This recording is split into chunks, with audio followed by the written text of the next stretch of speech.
So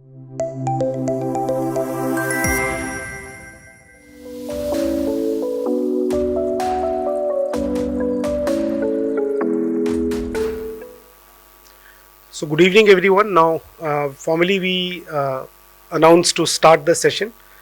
So being a sincere student of a college, I am happy that we are starting the session on time with just 2 to 3 minutes delay, but that's okay.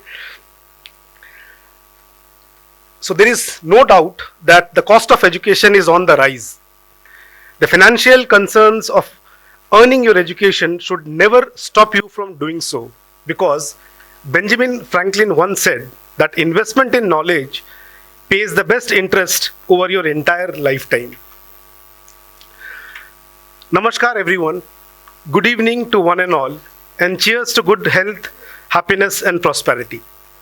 I, Kumar Chandan Anand, founder, CEO and group editor of ArdorComm Media Group, on behalf of the organizing committee, welcome all eminent speakers and invited guest delegates in today's forum.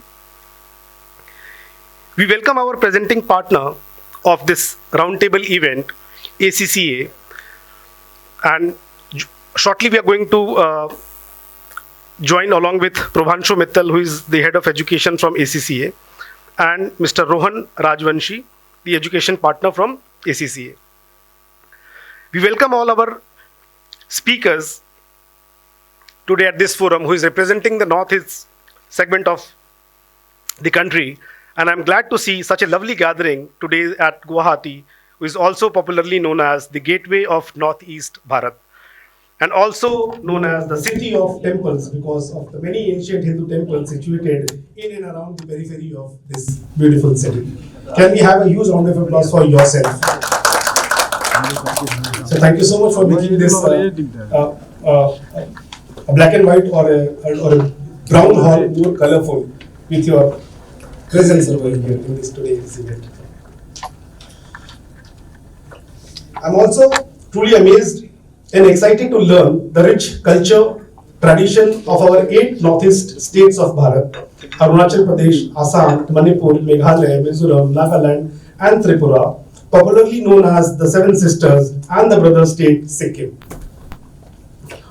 A small intro of ArdorComm Media Group.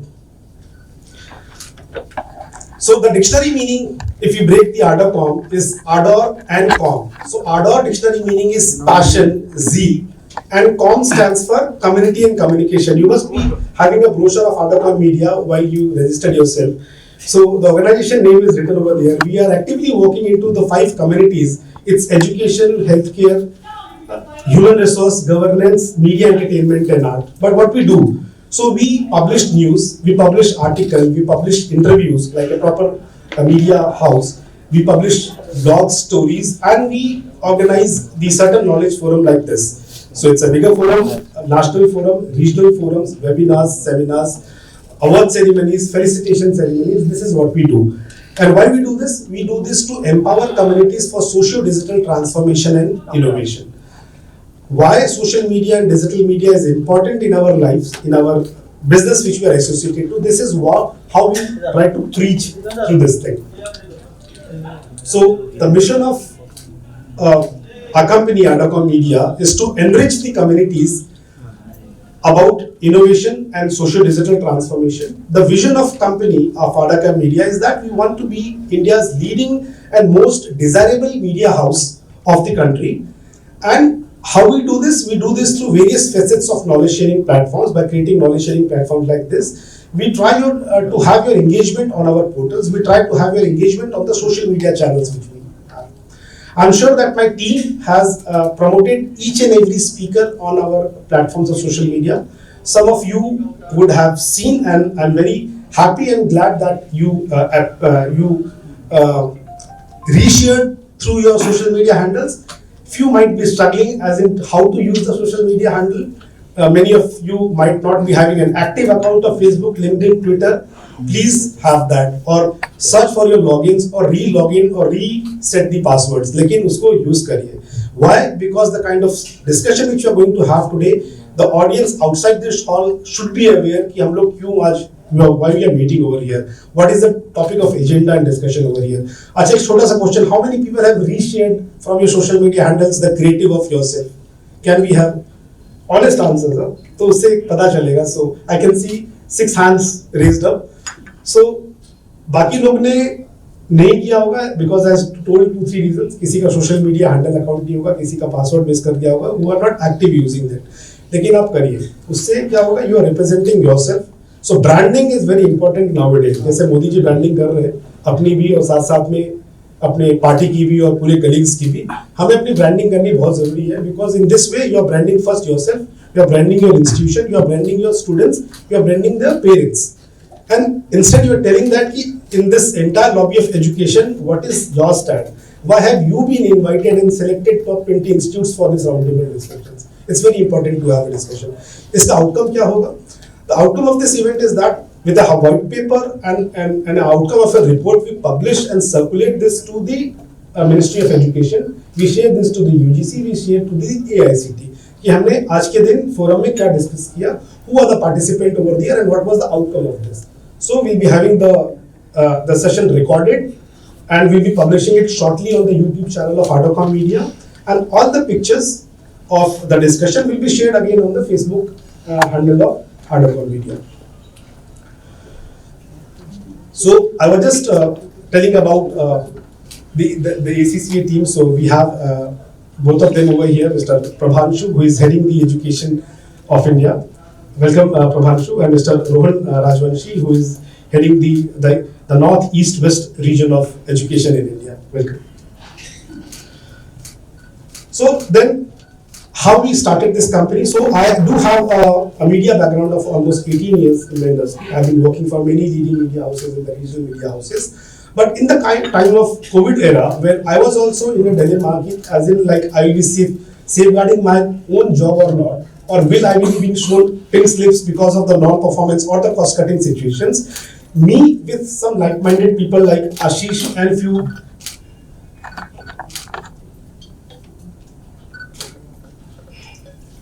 So the like-minded people during this COVID era of peak second wave of COVID, we thought why not to venture our own media company, where we'll be having a lot of liberties and opportunities as to what we want to do in the media sector. Because in the other companies or whatever organization which we do, we have a limitation of a category, limitation of a geography, limitation of a work responsibilities. When you venture into your own say the entrepreneurship role, or when you wear that shoes, entire world become yours. It's not the city region. Likewise, sir, ma'am, we didn't focused on having a physical office as such, because उससे फिर हम अपने आप को constant कर लेते for that particular region and city. We had a virtual office. With that virtual office, now we have a team of 14 people in this last 3 years, and I may be emotional in saying that because this is our third year or third anniversary. So you can say that our baby has just born in 3 years, and we have done a lot of events nationally, regionally. I'm grateful to even ACCA. They have been supporting us in organizing many such regional events in the city or the geography where we go. So this is how again then came in the mind.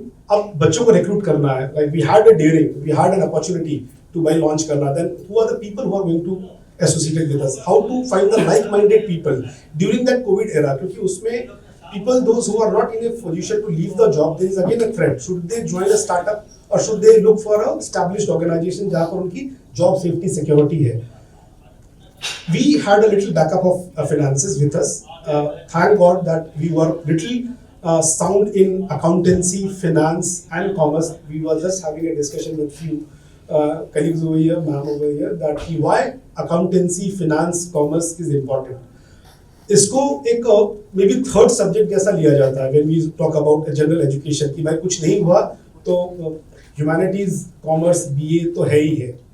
तो पहले किनको click करना है, पहले तो MBBS के examinations देख लो, उसके बाद फिर तुम इंजीनियरिंग के एग्जामिनेशंस देख लो, फिर यूपीएससी वगैरह क्योंकि प्रेस्टिजियस मैटर है. अगर कुछ नहीं हो पाया, ये सब्जेक्ट हमारे प्रायोरिटीज में पहले क्यों नहीं आते हैं? The people who are sound in commerce may turn the game around of any organization. They would be a part of decision making and shouldering to the management, because they need a proper counselor, a proper finance counselor for their institution also. And they don't want to hire an agency, they want somebody from within the team. And you will be seeing a change. जहाँ पर आप commerce, accountancy या finance mind आपका आ जाता है, आप अपने management के या उन decision making के कितने close आ जाते हो, you would be surprised to see that. Because you are making some efforts in having a wise investment of that money in developing the infrastructure. Why infrastructure? Because now the infrastructure is not only of bricks and mortars, it is the digital infrastructure. Everyone is surviving and they should survive and they should look forward to make their campus a smart campus. They need to make this campus a digital campus. This is how we will sustain and we will go at par with the demand of an organization. So this was how we started. So that was the phase of VUCA phase. So VUCA phase of existence, which tells about volatility, uncertainty, complexity and ambiguity. That was the phase when we launched and came into the entrepreneurship role. And then from VUCA phase, we transformed to now called Bani phase. So Bani phase is what? So Bani phase is more, it is more about, say it is brittle, fragile, then it is anxious, it is non-linear and incomprehensible. Why this phase is important? The shift from the world of complexity at the time of VUCA towards the challenging and more, more forward-thinking business practices. This is how we are looking for. So nothing is, so whatever challenges were coming or whatever disruption was coming, we took this as a challenge and we are thankful that, thankfully we got that disruption because of which we were able to scale up. And in whatever phase the digital era was going, we gave a little acceleration to that digital era. And luckily we implemented all the factors of digitalizations in whatever capacity in our campuses. So today the representation of academicians and educators is from the region who have united here under one roof for a meaningful and brainstorming session on future ready workforce, the role of professional qualification in developing critical skills. We have gathered here to brainstorm on how the technological disruption has changed the dynamics of 21st century workplace, and with the adaptability of 21st century learning and skills, how we are going to address this. The discussion will explore how structured learning program, upskilling initiatives and competencies-based education empower professionals to navigate an increasingly complex and the dynamic global economy, preparing them for a sustainable career growth. ACCA, being an industry leader and the fourth largest professional accounting body of the world, if I'm correct, fourth largest accountancy body of the world. We are among the top three. Top three, congratulations. A round of applause for ACCA, the way they are accelerating. And so we have the experts from ACCA who will help us navigate through a few possible solutions to address the same and help us understand the most up-to-date skills you need to become a financial professional. You all are eminent speakers and are the stalwarts of the education industry. We are shortly going to witness some meaningful and great deliberation, and I'm hopeful that we all will be enjoying, will be learning, co-learning and enhance our knowledge through today's session. To this, I put a full stop to my speech. I'll just try to help you how the flow of the program will go. So we'll be having a welcome speech and then there is a keynote presentation by ACCA team. And then we open the forum for a roundtable discussion. Now this roundtable discussion, Prabhanshu, Rohan, I want you to comment if I'm going wrong. We'll be having this session for almost say 2 to 3 rounds. The first round could be an intro session round. We'll be having a quick remarks from all the eminent speakers about yourself and an initiative which you have taken in the topic of the discussion we are talking to going about. Otherwise, वो लंबा हो जाएगा. So just take 2 minutes each and every one speaker that how we are about introduction about yourself and the future ready workforce. Any initiative or any case study which resembles to the topic of discussion which you would like to highlight in this forum, which you have taken in your institute, please highlight that thing. And then the second round of discussion will be a detailed discussion where Prabhanshu will be leading that thing and he will be putting questions to each and every speaker. You have to answer that. That would be, I guess every speaker will be getting say 5 to 6 minutes to speak. And if time permits, the third round will be a closing remark, on the conclusion of what we have gathered here for this. I think the format is okay as per this form. And then after this, we'll be having a felicitation ceremony where ArdorComm Media would like to honor each and every speaker present today. And then we break for the cocktails and dinner after this. So with this, I put a full stop to my speech and I invite the ACCA team, Mr. Rohan Rajvanshi on the dais. Thank you so much.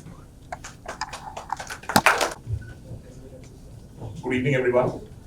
As introduced very kindly by Chandan, I am Rohan Rajvanshi, and I'm really thrilled to be in the city of Guwahati today. It's a very eventful city today with an IPL going on, and we have an event today. So it's good to be here, and I am really delighted to meet all of you and see all of you here. You have the intent of participating in today's discussion, which is very encouraging. I'm just going to take 10 minutes, and I'm going to give you some information about the professional qualification that we represent, which is ACCA, right? So ACCA is Association of Chartered Certified Accountants. It's a global accountancy and finance professional body from UK, and the body was found in 1904. This is just a slide to give you a visual representation of ACCA's statistics. So the body was found in 1904. This is the 121st year in running for the body, and we have been the flag bearer of accountancy and finance profession throughout the world with our qualification. The qualification just started with 4 accountants in London, and we, the logo says ACCA Think Ahead, and we just don't only say that, we walk the talk as well, because there are multiple achievements and milestones ACCA has over the period of 121 years, which actually resembles to what we are saying, right? So ACCA as a body, as I said, is a chartered accountancy body from UK, and we have approximately 536,000 students or 540,000 students currently studying with us across the world in 181 countries, including India, of course. And since we are a membership body, like any other accountancy and finance professional body, we have approximately 250,000 full members currently engaged with us and enjoying their membership with us throughout 181 countries as well.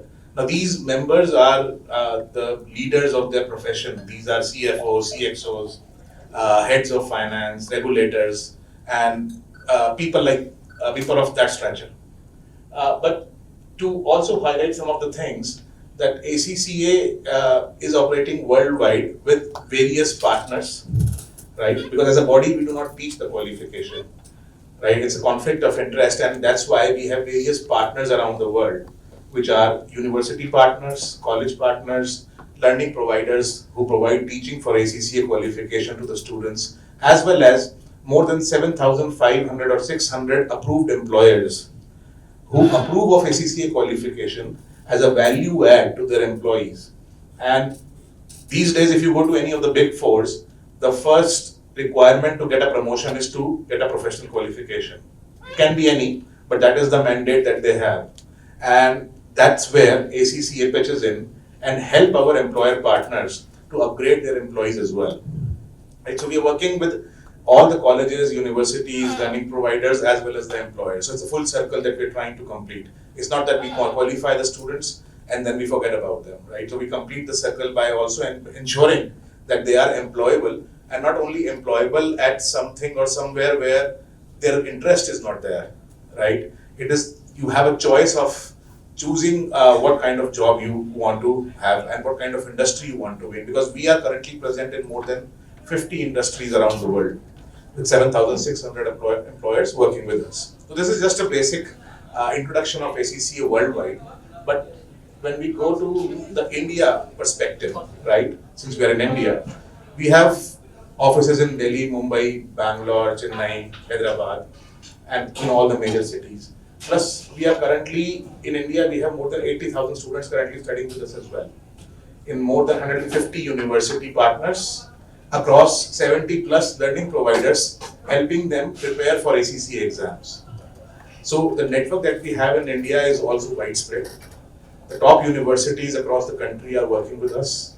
The top learning providers for chartered accountancy qualification or accountancy and finance qualification are working with us to ensure that the students who take up the qualification are prepared to write the exams. Because self-learning can be a little difficult when it comes to a professional qualification. And of course, if we talk about purely Indian companies like ITC, Wipro, Infosys, there are 150 plus relationships that we have in India which are purely Indian companies who not only support ACCA as a qualification, they see value in that, plus they also acquire the talent who has ACCA qualification. So there is nobody that needs to explain to the employer that what is ACCA on my resume, right? They would understand that if you have ACCA, you have a qualification which will add value to the organization that you're going to work at. So just to give you a glimpse of ACCA qualification as a whole now. ACCA qualification is constituted of 13 exams divided among 3 sections. The first section is applied knowledge, which has 3 exams. Then the skills level, which has 6 exams. Now the knowledge level and the skills level have to be completed on their own. So for example, if you are in knowledge level, you have to finish that, then you move to skills level. And then the last section and the most important part of ACCA qualification is the strategic professional level, which has 2 essential exams and 4 optional exams, out of which you can choose 2, right? So in total, ACCA has 13 exams. But the beauty of the qualification is that it's a flexible qualification. It is not that you have to write, for example, if somebody is prepared for strategic business reporting first, they can write that.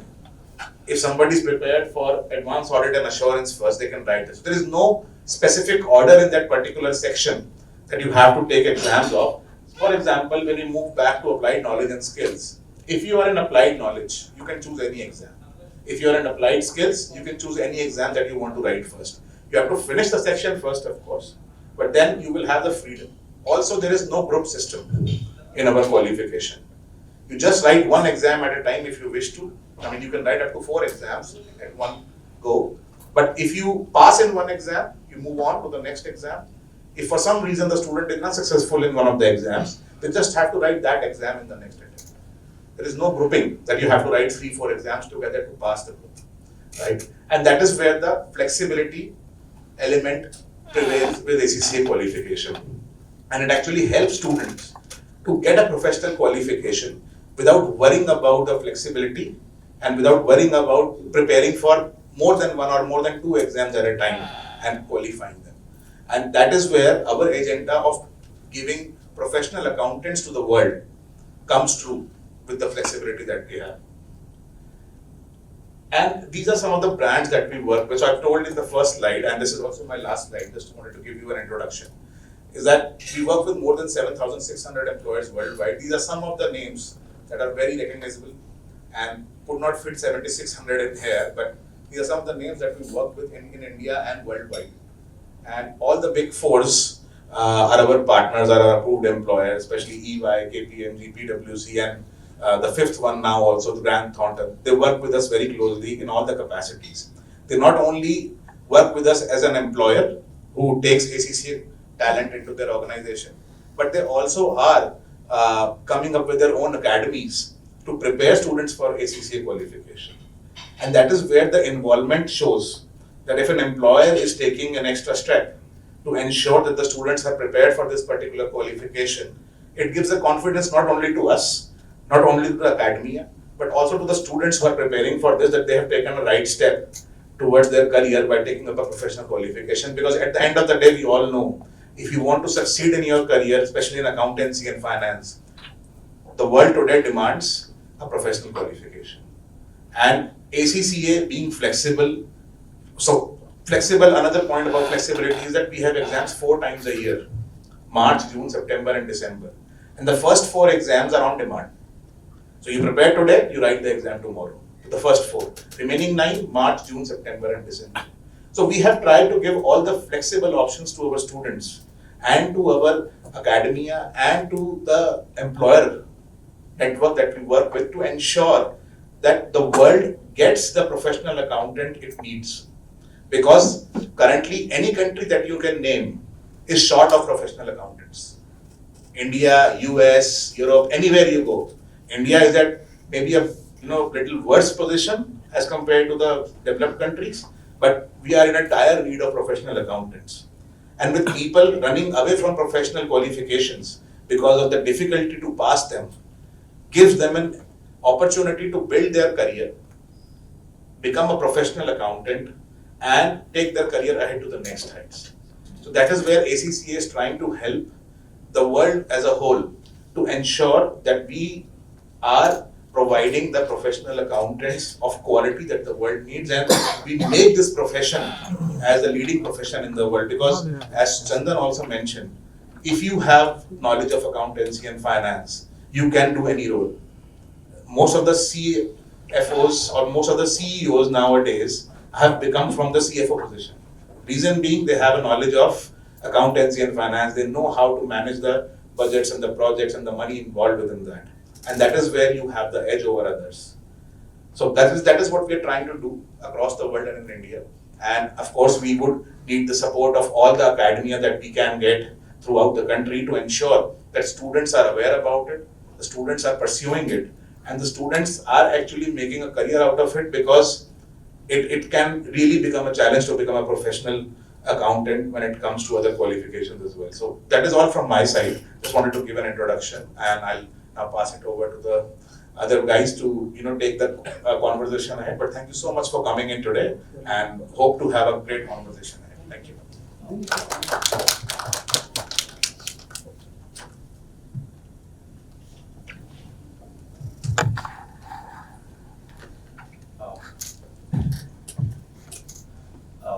Once again, very good evening to everyone. My sincere apology, first of all, for being delayed by a few minutes, which is not because of the traffic, but because of my packed calendar, unfortunately. So no excuses around all that, first of all. My dear visionary academic leaders, my dear friend Chandan and Ashish, from my colleague. First of all, it's a pleasure for being over here and sharing a space with all of you and discussing some of the critical points to which we are talking about around on the critical skills to what the future is looking out for. And as an academician, as an educationist, how we can support this particular area. When we particularly look at, and I deal a lot with the industries and I deal a lot with the academia because of my stint within ACCA, which is almost a decade old now. There is always one thing which we always talk about is the academia says that we don't get the feedback from the industry, and the industry says that we don't get the right talent from the academia. So it's everywhere. It's something which is not something a new issue. So there is a significant academia and industry gap, and that's something which we also do understand, and that's where ACCA chips in order to may not be fully completely bridge that, but we are always endeavor to in order to reduce that gap between the industry and academia. And that's why, as a professional body, we work very significantly across the industries which Rohan has already touched base upon. But within the academia piece also, we work with Institute of Eminence across the country, whether it is Ahmedabad or Kozhikode or Bangalore, Nagpur, and several others. We also work with the state universities because that's where they need the most of the support, especially the state universities, affiliated colleges. We also work with the autonomous deemed institutions and the private universities as well. When we talk about the skill for the future, and one of the critical things which touches base upon on that is the technology. There is a significant technology shift which is happening around across all the subjects whichever are being taught at, whether it is ranging from the engineering and sciences. Of course, that's where the technology is hitting and has been hitting a lot. But it is also in the finance and accounting, in the fine arts, in the humanities, so on and so forth, across all the segments. The sustainability, that is a new buzzword which has actually chipped in now. It is about making sure that the right balance between the people, planet, and the profit. So ESG is something which is a hot topic these days. But there are soft skills as well, which we as an academician sometimes miss out, like the collaboration. Because there is an emotional quotient which the industries are looking out for, and they are looking out for that because each of the individual, whichever the role he or she is in, they have to work with the teams which are spread all around the world, and that's where the globalization chips in. Which is about having the right empathy and the emotional quotient. So these are the few things where of course we are going to delve more upon, but of course feel free to share your thoughts, and we are very keen to hear them so that we can actually go back to the industry and tell them, please do something around for this, for the industries, for the academic institutions. Share your feedback, share your expertise with the academic institutions so that they can also benefit. And it is a win-win for both of them, so that they can produce the right talent and you get the right talent. And that's what the most important question which comes in. Are we developing the talent which is ready for the future? And just not to survive, but also to thrive. And in a space, which is probably evolving faster than ever. Many of us have not had the phones when we were actually during our childhood, but every child today has got a phone, which is mostly the smartphone, and just to put it across. But I would like to deeply thank, especially when there is an IPL match in the city today. I can see a lot of IPL teams walking around in my hotel as well.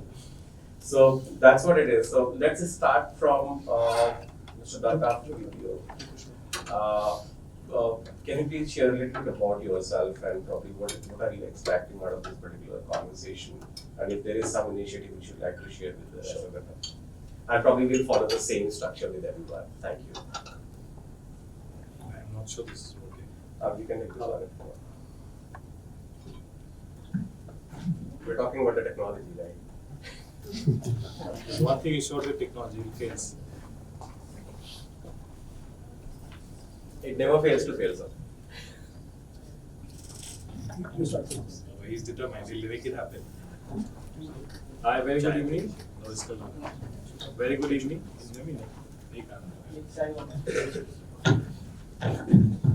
Finally got it right. Very good evening, everyone. It's great to be here. Thank you, Mr. Chandan, to finally have physically meet with you after all these years. I am Joutishman. I represent a university in Assam called the Assam Downtown University. See, we've been, I think, all got the gist of what we're going to be discussing. But before that, I would just like to put it, maybe I'm digressing, I'm not aware. What I'd like to say is that we have to understand what is we teaching in our programs. We teach domain skills, we teach technical skills. We all say soft skills are important. Yes, soft skills are important. So as a university or as an institute, what is our primary target initially? Maybe also the first job. There are some skills which are critical now, say digital skills. Irrespective of the program, there has to be some kind of digital skills. A financial proficiency or literacy is like a must. Digital skills are a must. Communication is a must. There's another challenge that we have been facing. Doesn't matter what program you are teaching, doesn't matter what this kind of job student would do, there is also a kind of screening element that many companies have started. A large company would not hire you straight away even based on your domain skills. They would like to do a screening test. So now we have also added something like a QR, LR. You can call a mini CAT, which is part of almost every program, because without that you will not even cross the first step. Your domain skills will come into play much later. Your professional qualification much later. You first have to crack, say, some kind of an aptitude test conducted by a large MNC before they even consider you for your interview or GD. So these are the basic things that we are looking at. I think everyone has great insights because you're all running institutes here. But I would also, before sharing this, I would also like to understand from each one how you're tackling each problem. Because yes, there are certain programs, maybe IT management has a different set of programs. We think medical has different programs, we think nursing has different programs, law has different problems, agriculture has different problems. So each one has a unique employability problems. So maybe from you, I'll learn that what each and one of you are doing to tackle, and maybe we'll be happy to share more things as we go along. Thank you.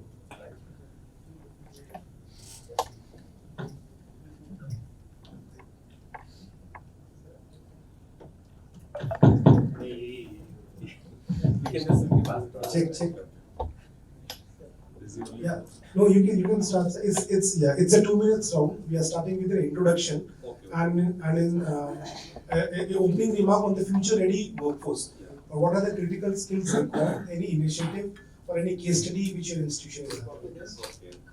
So, good afternoon to all of you. Myself, Prabhanshu, and I presently head the department in Environmental Science Department in Rohan University. And I am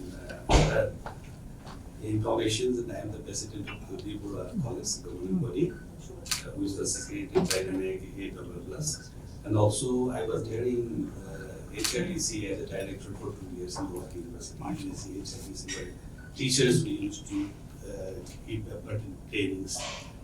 So from my side, basically, I would like to tell you about from my experience from the MMTT.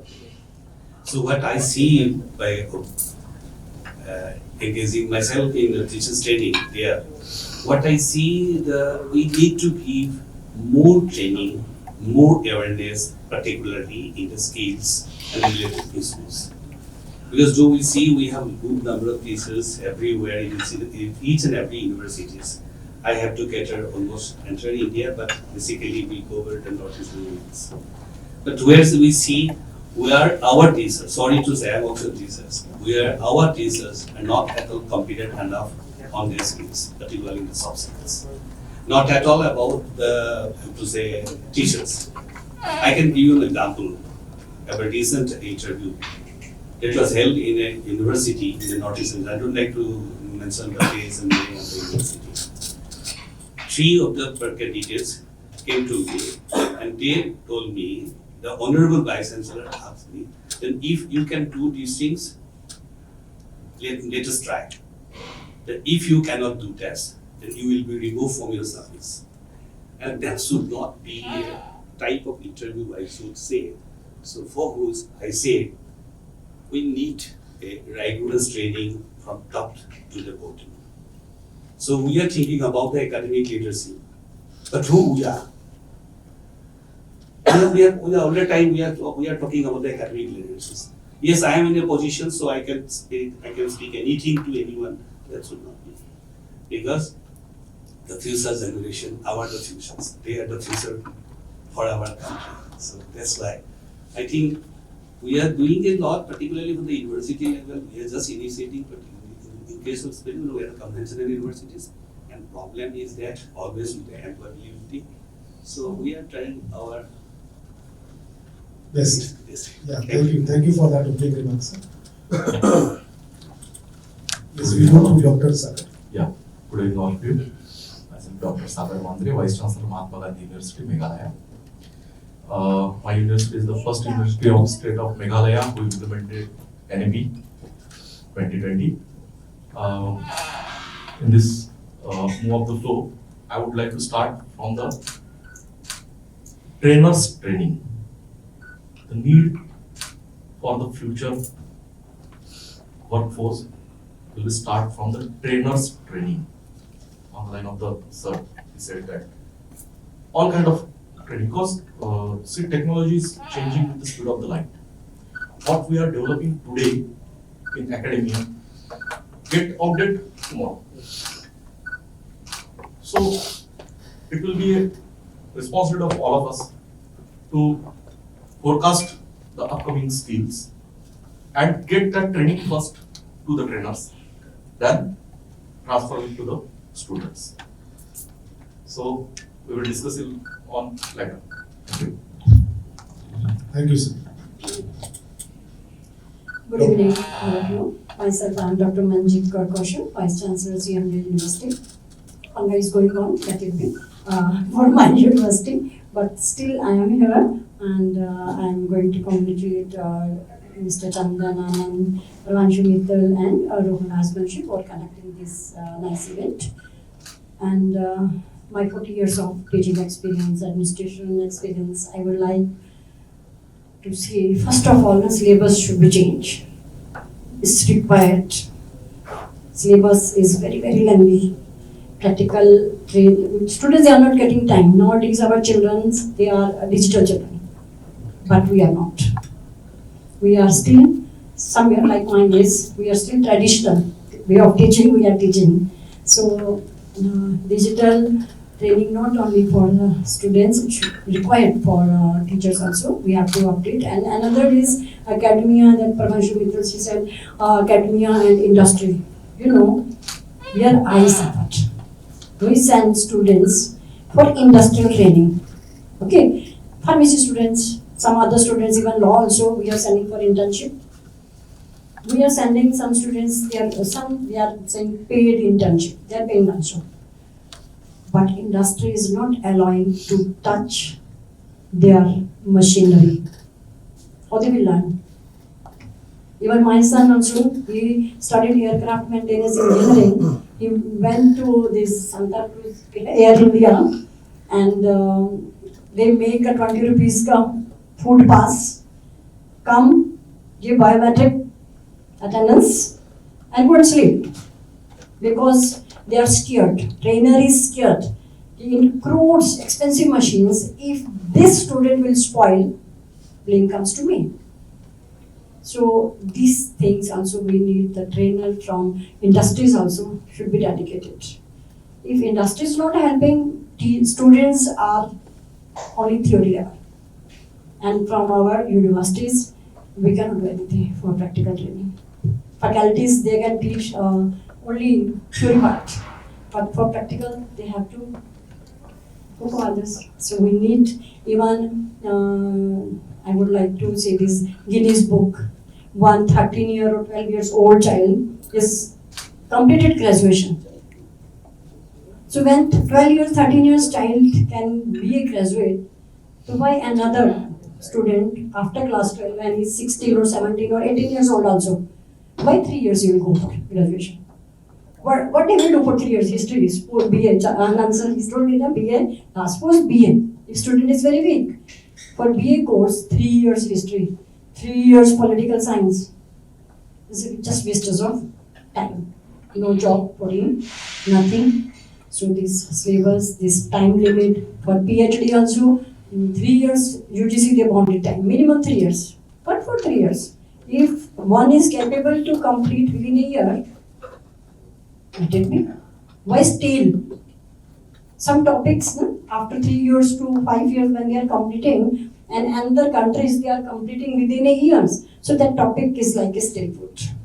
So this all I would like on Yes. your behalf, if you can convey and we can do our best. Thank you all of you for listening me. Thank you, sir. Thank you, Dr. Paul.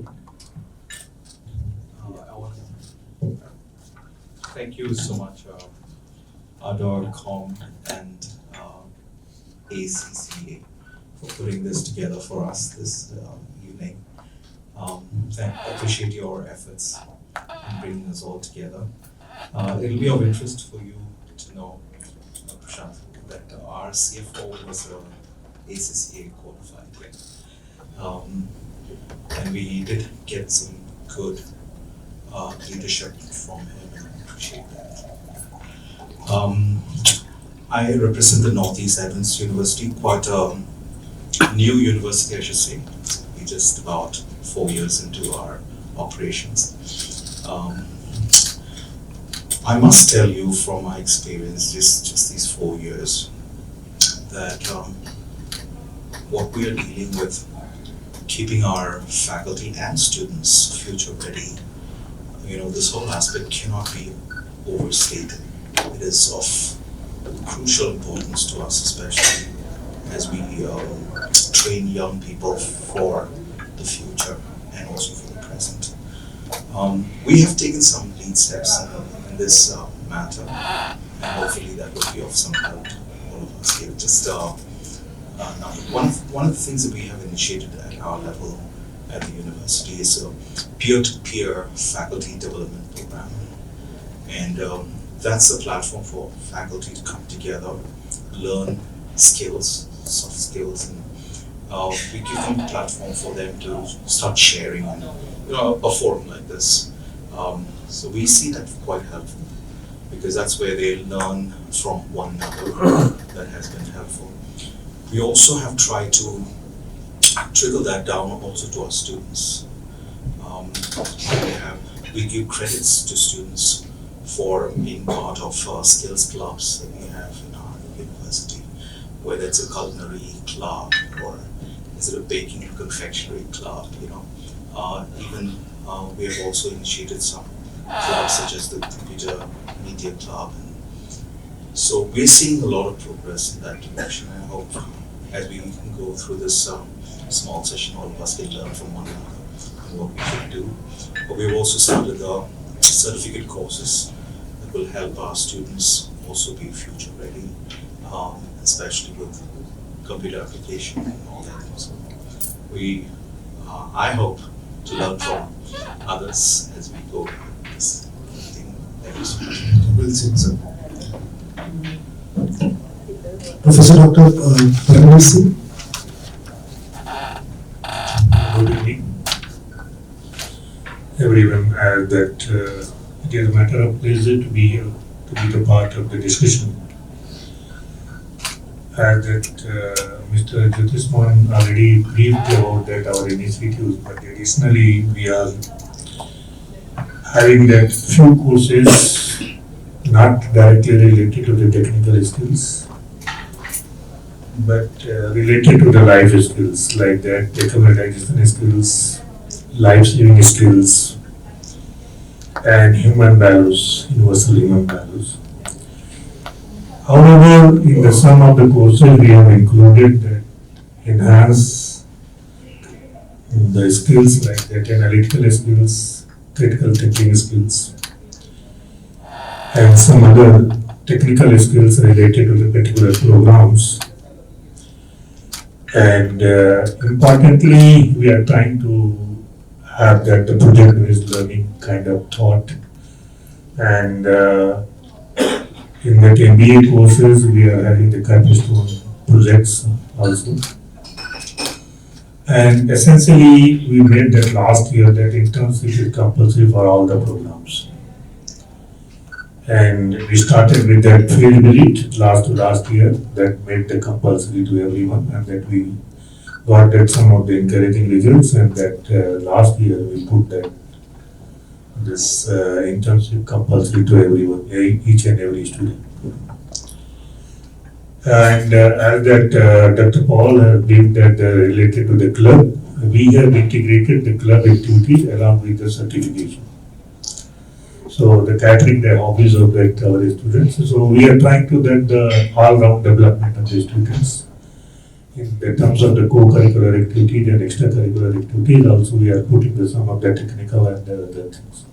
So no doubt we are trying to when there are graduate professionally capable and able, but at the same time a good human being.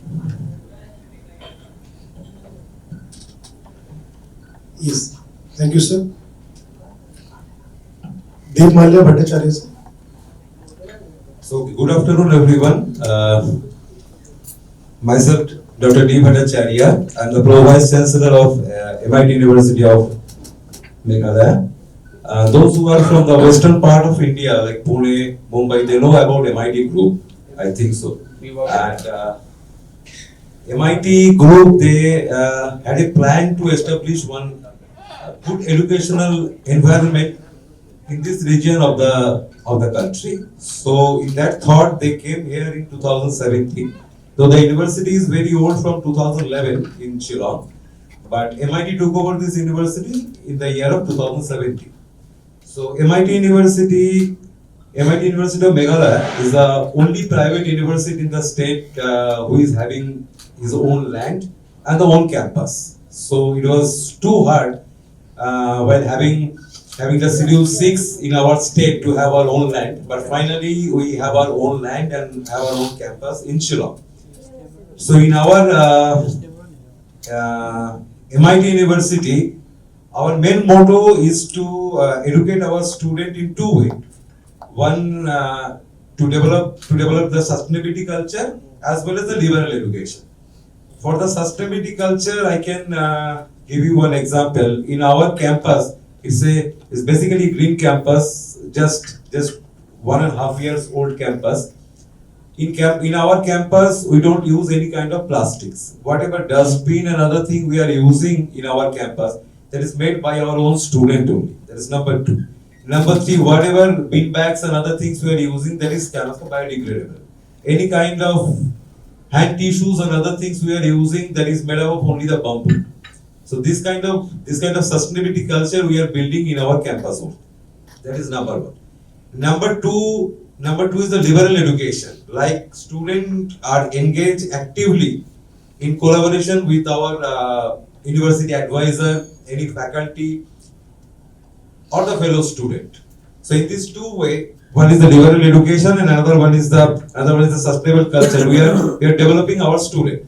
So the day one when students join our university in the orientation day or orientation week, which is happening in any institution, we are handing over them one sheet where it is written what will be your journey for the next 3 years or 4 years in MIT University. That when you have to go for your industrial visit, when you have to go for your internship, etc., etc. We are engaging our student with a unique program which is known as PSIP, which is Placement Selection Improvement Program.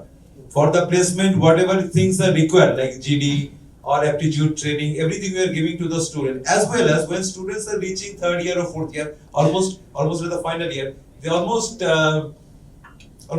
forget their first semester subject. So there is a recap for each and every subject, whichever they have studied from semester 1 onwards. So that program is known as the PSIP, Placement Selection Improvement Program.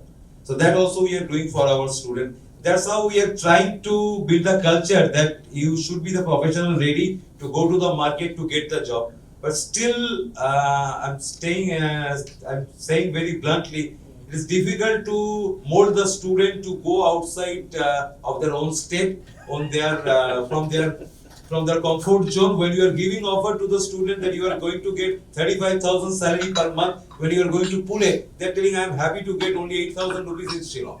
So it's very difficult to convince the student, but still we are trying to do that, to build that culture in our campus, that unless and until you see the world, unless and until you go outside of the state, stay there, work there in that kind of work environment, you are not going to learn anything. So you will become only the frog of the well. So don't try to do that. So that's how with the liberal education as well as with the sustainable education, we are trying to build the culture in our campus so that our students are at the future ready to go to the job market. Correct. Excellent remarks. Thank you so you. much. Yeah. When university can cross the borders and open a campus over here, why can't a student take that effort?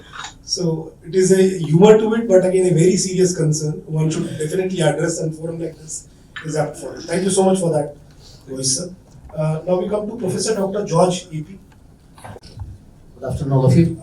Understanding the value of time, so let us keep this session for 2 minutes per speaker, sir, Right. so that we can discuss better in the second round. See, I straight away talk about difficulty that I face.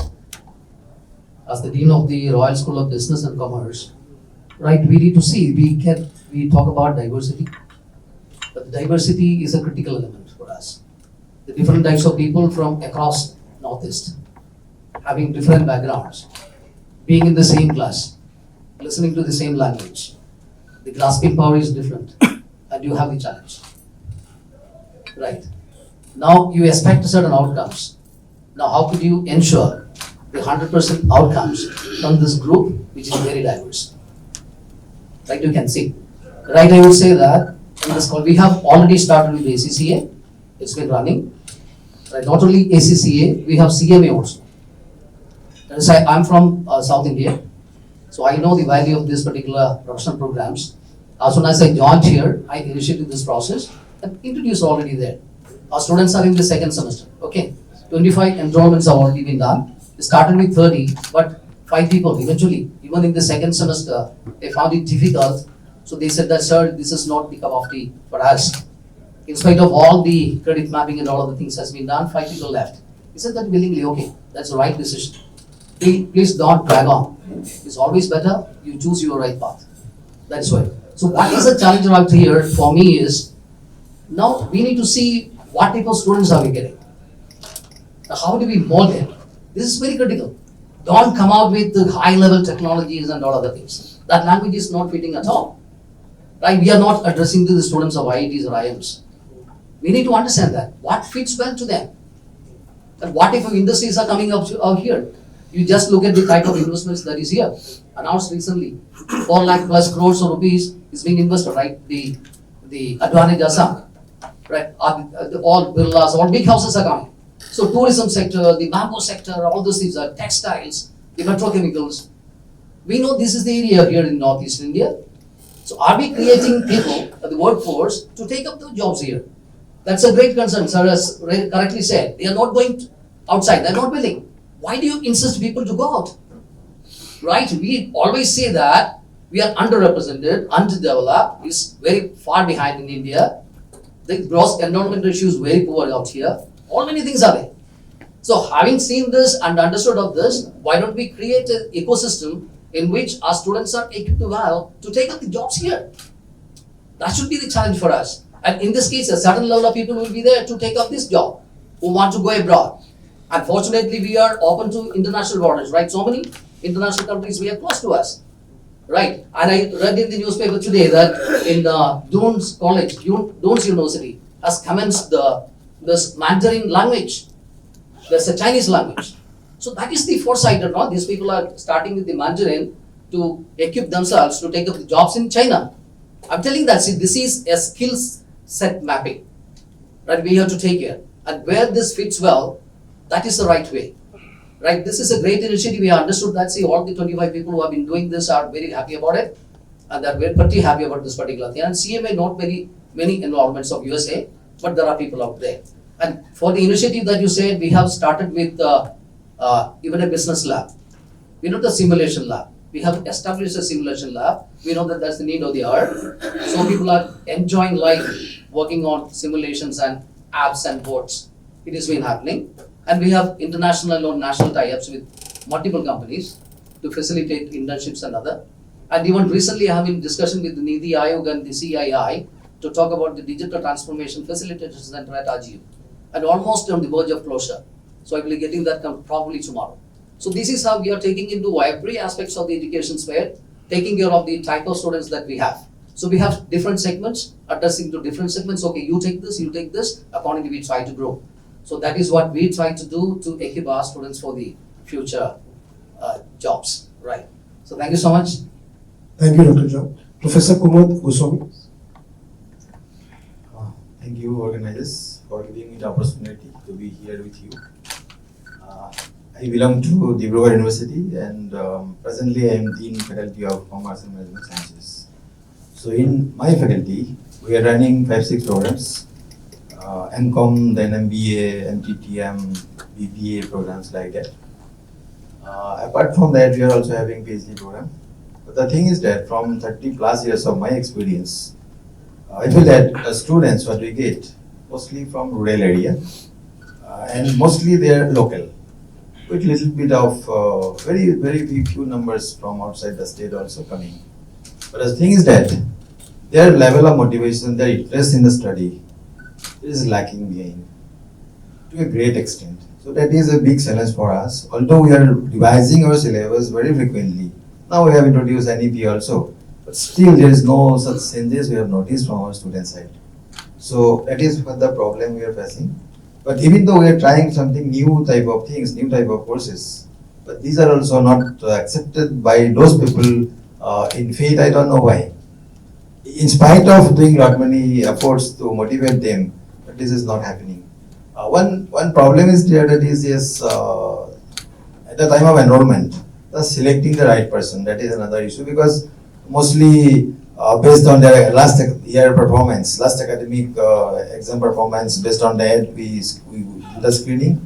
And yes, very recently we have initiated the entrance test also, but through entrance test, yes, we made a second screening, and ultimately based on the performance of both, this is happening. We finally select the students. And one problem we are getting, that is whether to say or not, the leadership issue. That is a big challenge for us, the leaders whom, yes, I am also one of the leader, but the top leader, there is a big problem in doing some tactical decisions, or which is very much required for my faculty or for a particular department. So lot of issues we face to do some favor to my faculty, to my department, or so on and so forth. So that's all from my side right now. Thank you, sir. Dr. Rishikesh Barua. Good evening, everyone. Myself, Rishikesh Barua. I'm a student of geology, but leading Team Kesidas Commerce College for the last 7 years. So this has been a remarkable journey for me to understand different nuances. So at Kesidas Commerce College, we are a 42-year-old institution, and as on date, today we attract students from several states of the country.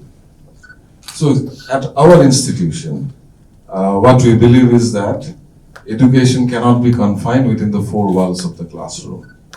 So we try, as I say, I represent a provincialized college, government college, and not an university. So I think all of you can appreciate that we work within a limited set of things. So we do not have that much of autonomy, but still within that small field, we try to venture out by doing, not only by saying. So I can share some of the things like we have tried to be IT self-reliant by practicing, and we encourage all our students to move ahead, we support them, and that way we try to see how they evolve out. For example, if you enter our library, central library, the digital attendance system is developed by a student. We encourage in that way. We are also acting as vendors, developing softwares. We have developed a Department of Value-Added Education through which we are putting forward several certificate courses, and this is the third year in running, and we are coming in providing this through some collaborations also. So the idea is to enhance the value and make them feel competent enough that when you move out of this place, you should have that much of confidence in you to do something in life. And that apart, yes, value addition in terms of a good human being, as Professor Sir said there, we also try to inculcate that habit amongst the students that, well, technology will be, the driving force, right? But at the same time, the world is something where we all will have to survive, and sustainability concepts and all those things are to be always respected. So, well, in due course of time, we will move ahead with that, furthermore discussions. But yes, one point I would like to put here is that change is the only constant. We all agree to that. And NEP has brought a huge change. And NEP has, despite the limitations, NEP has given us some areas within which we can play with. Okay? And it is very essential that the stakeholders, particularly the teachers, we accept the change, and that training of the trainers is something which will be very important in due course of time. Well, thank you for having me here, and it will be a very good learning experience for me. Thank you. Thank you, Dr. Rishikesh. Dr. Manoj Kumar Mahanta. Thank you, everyone. Good evening to all of you here. First of all, I'd like to thank the team ACCA present here for giving us this opportunity. Myself, Dr. Manoj Kumar Mahanta, Principal of Practice College, which one is the first college established in Guwahati after independence. It was established in 1954, so we are 73 years old institution. Right now, my institution is having 27 departments. All streams are there, science, arts, commerce. Along with that, we are having the tourism department, and we are having the journalism and mass communication also. So we are having 4,000 students right now. So the campus is in an area spread out over 7-acre land. So whatever Rishikesh has said, we were initially in the same organization working in Rajvanshi College for around 10 years. So he became the principal in Kesidas College, I became principal in this college. So there are tremendous challenges coming ahead of us. Everybody is concerned about. The challenges are that we are sending towards the NEP. NEP is implemented in our institutions. So students are being allocated with the your syllabus given by being an affiliated college. We are having less autonomy to work with our own syllabi and all. So whatever syllabus Guwahati University is giving to us, we have to follow that. Guwahati University sir is sitting here. So we have been controlled by Guwahati University. Even then, within the limited purview of permission of that autonomy, we are doing our level best to give our students the best.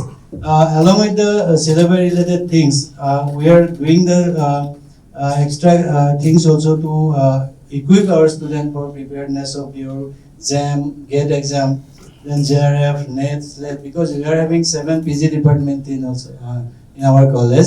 So every year our students are getting JAM, GATE exam, they are clearing NET every year, they are clearing NET and SLET. APSC also every year they are preparing for it, and our students are regularly selected for APSC, and I am happy to announce here that a few number of students have cleared UPSC also ever recent past. So that is a very good thing for our college. But even then, we are facing a lot of problem. One problem we are getting in our college, government is giving free admission right now. Assam government is giving free admission to all the students having average income below 2 lakhs. But students are given free admissions, even then students are a bit reluctant to attend their classes. So what is the cause behind it? We have to think of that. Being the guardian of the college or being the teachers, that is a primary challenge for us to keep the students inside the classrooms. UGC has specifically categorically mentioned that 75% attendance is mandatory. But if we go through the in total 75%, no one student from any department will be, not no one, a few one only will be able to appear in the exam. Large section of students will not be allowed to appear in the exams. So that is a big challenge not only for my college, many of the colleges. So I have observed the primary reason behind it is that many of the students, they are confirmed that they will not get any job after passing this simple graduation from this college. They are 100% confirmed about that. So I don't get any job by doing all these things, so why should I do all this degree and all? Getting BA in philosophy, they do not get any job, they are confirmed. So vis-a-vis, we have to think something new. So along with the regular course, that is why we are trying some new things that in our college, what we are doing, we are designing some computer related courses, 3 months, 4 months, 6 months. Recently we have set one state-of-the-art computer laboratory in our college, fund given by Government of Assam. So in that we are designing some computer related programs, certificate program, such that one student passing philosophy graduation, along with that, if he or she has this certificate course also, then he can apply for some job at least. So that type of things, skill related programs we are taking care of in our institutes, and we are trying our level best. One thing we have done recently, that in Advantage Assam, Government of Assam has signed an MOU with Japan government, and many opportunities are coming from the Japanese government in India, that a large number of students will be taken by Japanese government in their different fields. Keeping that in mind, I was not aware that Advantage Assam will be taken place. I have signed this MOU with a Japanese organization 1 year back. So what we are doing in our college, we are training up our students in Japanese language for different skill related course in Japan, particularly for tourism sector, for medical sector. They will train up our students in our campus itself. They are taking the admission. Already we have admitted 60 students, and they will train up them in different skill related courses which will be relevant in Japan. They will give the placement even, and that too in a very low cost. So that we are doing for our students, and students are very much interested to this course also. So this type of things we are taking care of in our college.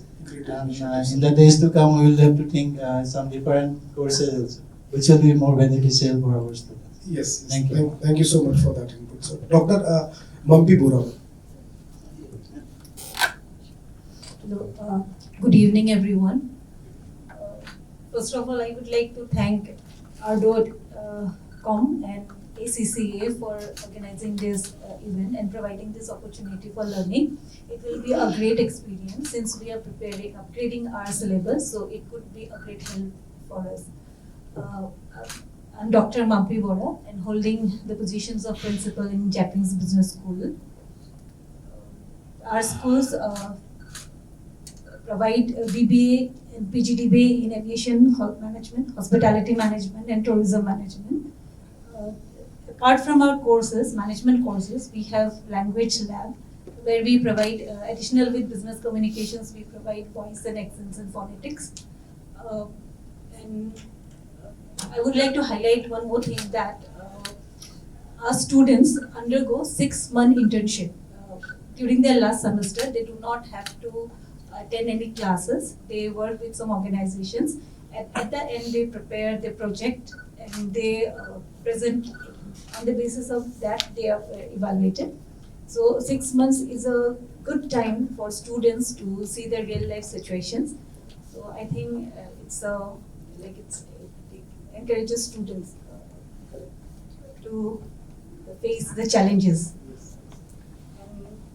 Apart from that, as Sir mentioned, that value education is important, and I strongly do feel that ethical skill is very important, and we need to create this ethics in young mind, so that the future generations can think ethically, and like they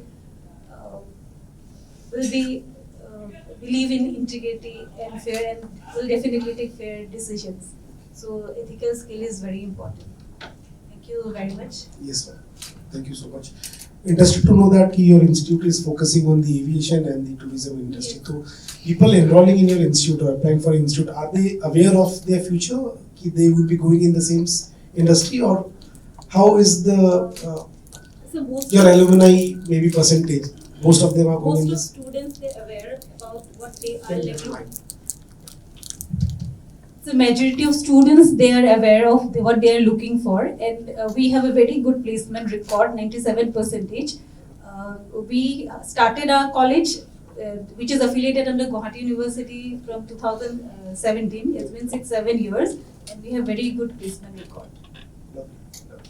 So I'm glad to see that these kind of which used to be a skill segment is coming to a proper mainline stream of education. So Entire Northeast are the institute. This is the only institute which Yes. provide degree courses in aviation, hospitality, and tourism management. more powers to you, ma'am. Thank you so much for that. So, Dr. Bipasa Chetiana. Good evening, everybody. First of all, thank you so much, Ardor and ACCA, for this invitation. With 22 years of experience in PG teaching, I until a couple of hours back, I was feeling like I'm quite old when I see my students as teachers, joining as teachers. But now being here amongst the stalwarts of education, I feel like I have a lot to learn from you. So I'm looking at insights, of course, first of all. What I feel, professionalism should not be associated just with the nomenclature of a degree awarded. But then it should rather be associated with what is being actually developed in the students, the value addition, the skills, the attitude which is developed. And I belong to a traditional university, Dibrugarh University. I have just a couple of months back taken over as the head of the Department of Commerce of the university. And what I feel is, being from a pure discipline like commerce, I have also a tourism management degree, a master's there. So I have seen the difference between a professional course and a traditional course. We are supposed to be known as the mother discipline for MBAs. However, I feel that in the run for professionalism, it is the nomenclature of MBA which attracts more, and we are losing a grip over the pure discipline. We feel when we train, we are associated with training BCPL employees, EIL engineers, and so on. Also, I have been a trainer myself. But however, when I interact with these people who are MBAs or who are engineering background people, they kind of express surprise to know that commerce has papers like HR, banking, finance. They find it like they think that these are the papers which are rather MBA papers.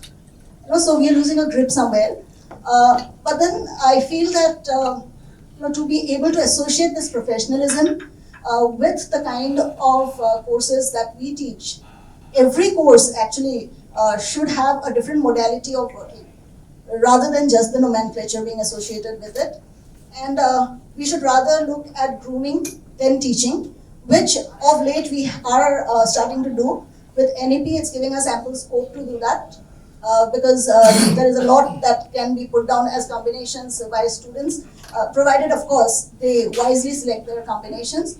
And for us as a department, what we have done is, since I have said that we are from a traditional university, we often face fund crunches when we want to organize events, when we want to send our students for internships. Not to mention that we also fall short of industries in our region to be able to accommodate 100+ students for internships here and there. So we always try to find out ways and means to accommodate. So we have initiated a program called Alumni Connect, where our alumni who are based in different good positions in different industries and all. We try to connect with them, make them deliver talks and connect with students so that they can network. So this is our way, but of course we would like more of participation and support from the industry people as well as from organizations like yours when we do that. And we have also started certain kinds of initiatives. Like I feel that one course in technology should not be a part of the entire curriculum. So that change we are trying to bring in our new syllabi. So we are trying to accommodate elements of technology and analytics in different courses that we teach, at least one unit probably, because we are a course in commerce where most of our papers are market oriented. So we do need all of these technology and analytics elements. So that's what we are trying to do for a change. Thank you so much. Good to know that. Dr. Abdul Rashid Ahmed. Good evening, everyone. I'm myself, Dr. Abdul Rashid Ahmed. I'm teaching economics in Assam Don Bosco University. I'm currently HOD of the department. I'm here actually to pick up some ideas so that we can incorporate in our syllabus. But already in our syllabus, under my HODship, I have changed the syllabus to 10 to 15% bringing data related thing, data analysis or statistics like subjects, and hands-on training on SPSS, etc. And we are also doing some workshops. Every semester we are doing one workshop on this SPSS or data and another one for career counseling, bringing some industry experts like this. Then also we are doing, as per our university policy, actually we are calling industry experts, at least one or two, in our board of studies and academic council meetings, so that we can take their perspectives also, how we can develop our students for future jobs. So that's, and I have some other ideas, so I'll share later. Thank you, sir, for giving me this opportunity. Dr. Biju Manidas. Yeah, hello, good evening to everyone. Actually, in Assam, I think we had an MOU with ACCA since 2016, which was renewed in 2019. I am one of the founding employee of Assam Don Bosco University since 2007, because our university started from 2008. And our university's motto is the Carpe Diem, which is the name. So my learning points are basically, in our university all the programs were actually initiated by the management. There are only 2 programs in our university which are initiated by the concerned person like me and all. So these 2 departments are, one is commerce and another is the zoology. Of course the support from management and the other publics are definitely, and the guidance since the beginning. So in our BCom program, which we started in the year 2014, since the beginning we had internship compulsory, we had projects from BCom students, and also not only that internship and projects, every student as a jointly, they must participate in seminar and conference in national and regional at BCom level itself. And also we started PR teaching not by faculty, PR teaching by PG level student to UG level students. We had PG like MCom level students, they are actually assigned as a group to teach the BCom level students, find out the lacuna, find out the gap, and they do informal mentoring, which is our best practice of our university. Also, we are trying to actually help in publishing the research paper in different platforms, like at UG level, definitely not very easy to publish in a reputed journal, but of course in ISBN, we have a good number of publications with ISBN as well as ISSN, national level journals. One of the important aspects that we are doing here is, every year we do the commerce fair. What is the meaning of commerce fair? Basically what our previous speakers have spoken, like what they learn actually commerce, accountancy, finance, marketing. So we are trying to give a platform to the students, which is created by the students themselves. That means they will create maybe a startup or any kind of handicraft goods, food items, and they will sell on the university like campus itself for a particular 1 week. Not only that, they also make some eco-friendly products, which we try to make in a kind of, through incubations, we try to make it a startup kind of things. We have another important aspect in our university that every 6 months we update the syllabus. When the GST came in the year 2016, immediately we included the theory parts. That is one aspect. We have a professional MOU with ICAI since 2022. We have MOU with ICSI since 2020. We have also MOU with some of the industry like Bajaj Finserv. Recently from the economic department also they have, some students have done 110 hours fully certified program in blended mode, virtual as well as practical learning in the campus, which is free of cost for the students. It is under actually the CSR program of Bajaj Finserv. It was initiated by Times Pro, and we are actually in the third year of their certification program. We hope that that will actually continue. Also, we have tried to collaborate with some more industry. Like recently, we are having the discussion that we are going to have an MOU with multi-purpose cooperative society. What we are going to do? Our students of BCom and MCom will guide how to maintain the accounts for this multi-purpose cooperative society. That is registered cooperative society in the year 2022, which have the working capacity in 5 different districts of Assam. That is called Bosundara Cooperative Multipurpose Society. If you search also you will get. Another 2 MOU that we are going to have, that is one of the leading organizations. So initiatives, yeah, MOUs can be discussed later. Thank you. Thank you. Thank you so much for your input, sir. I like the idea of products made by the students and sold by the students. This is something interesting and biodegradable. Already been told by provisions chancellors are also from MIT. These are good initiatives, like, and students would apart from the you are making the education moment lighter by doing this kind of activities in an environment.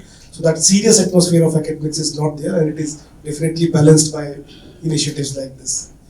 Great, sir. And the last speaker of the day, Mr. Mridul Deka. Can we have your remarks? Good evening, everyone. Myself, Mittal Deka.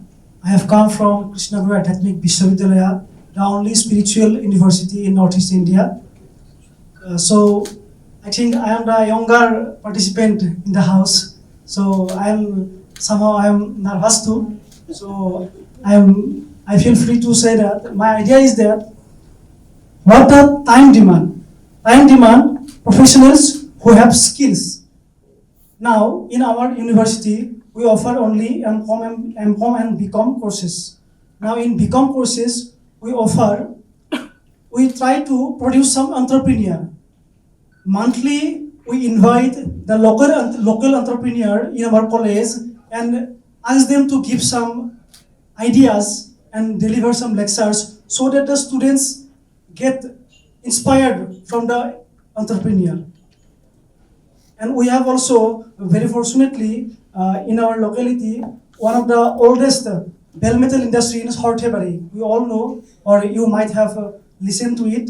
Roundtable is the oldest place, or the oldest industry or bell metal industry. We have some MOUs with this industry where we send our students to the industries and they try to learn how the bell metal equipments are made. So we have all other internship program also. After NEP, we have sent our curricula, and now we have another program, mushroom production program, so that student can learn and student can earn. We can learn and we should earn simultaneously. And we have other programs also initiated in last few years back. But our university is a budding university. It's only just 7 years of establishment, and the commerce department was initiated in 2018. So we are trying our best to produce some good professionals for the future ready. Thank you. Well done, sir. Thank you so much for your input. I don't think that you are hesitating. In fact, your voice was the loudest voice of all the speakers. So with confidence you are speaking, sir. So that is very generous of you saying that thing. So with this, I think we are end with the round 1, where we had a wonderful participation and a brief, as in like what diversity of streams do we have in this education, so that it will help Prabhanshu to lead the second round of discussion better. I'll pass on the mic to Prabhanshu for the second round. Thank you, Chandan. Let me just try to summarize and the previous conversation, which was number one, I think we talked a lot about the faculty development. There is a dire need of the faculty development. I mean, I think most of the speakers have already agreed upon. There is a lot which ACCA also does on that part. In fact, there are a couple of the state universities I can see, like Guwahati and the University of City Goa. We work with the state universities across the country. You name any big, we work with them. Where we conduct the IFRS and Indian accounting standards workshops. Okay, that's one piece of it, but there are strategic business leaders workshops for the IBB schools and etc. To what we do in order to develop the faculties. So we pick up a contemporary topic and the topic of the interest. We call the affiliate institutions because that's where they need the most of the help. And we do those full day workshops, and of course we don't charge anything from the institutions, rather that is something, if there is an expense which is there, we take care of that. So that's something which we anyways do that. The second thing which is very stressed on is the internships. Now, I'll probably slightly speak upon this for a minute. Ma'am has talked about the quality of the internships as well and what is the learning outcome of the learners from those internships. What is the feedback of the industry on those internships? That's equally important to take up. Why the industries sometimes do not, sometimes they do, sometimes do not take those interns very seriously. Because they get the interns for a very short period of time. Because our systems, education system allows the interns to be available to the industry for 1.5 to 2 months.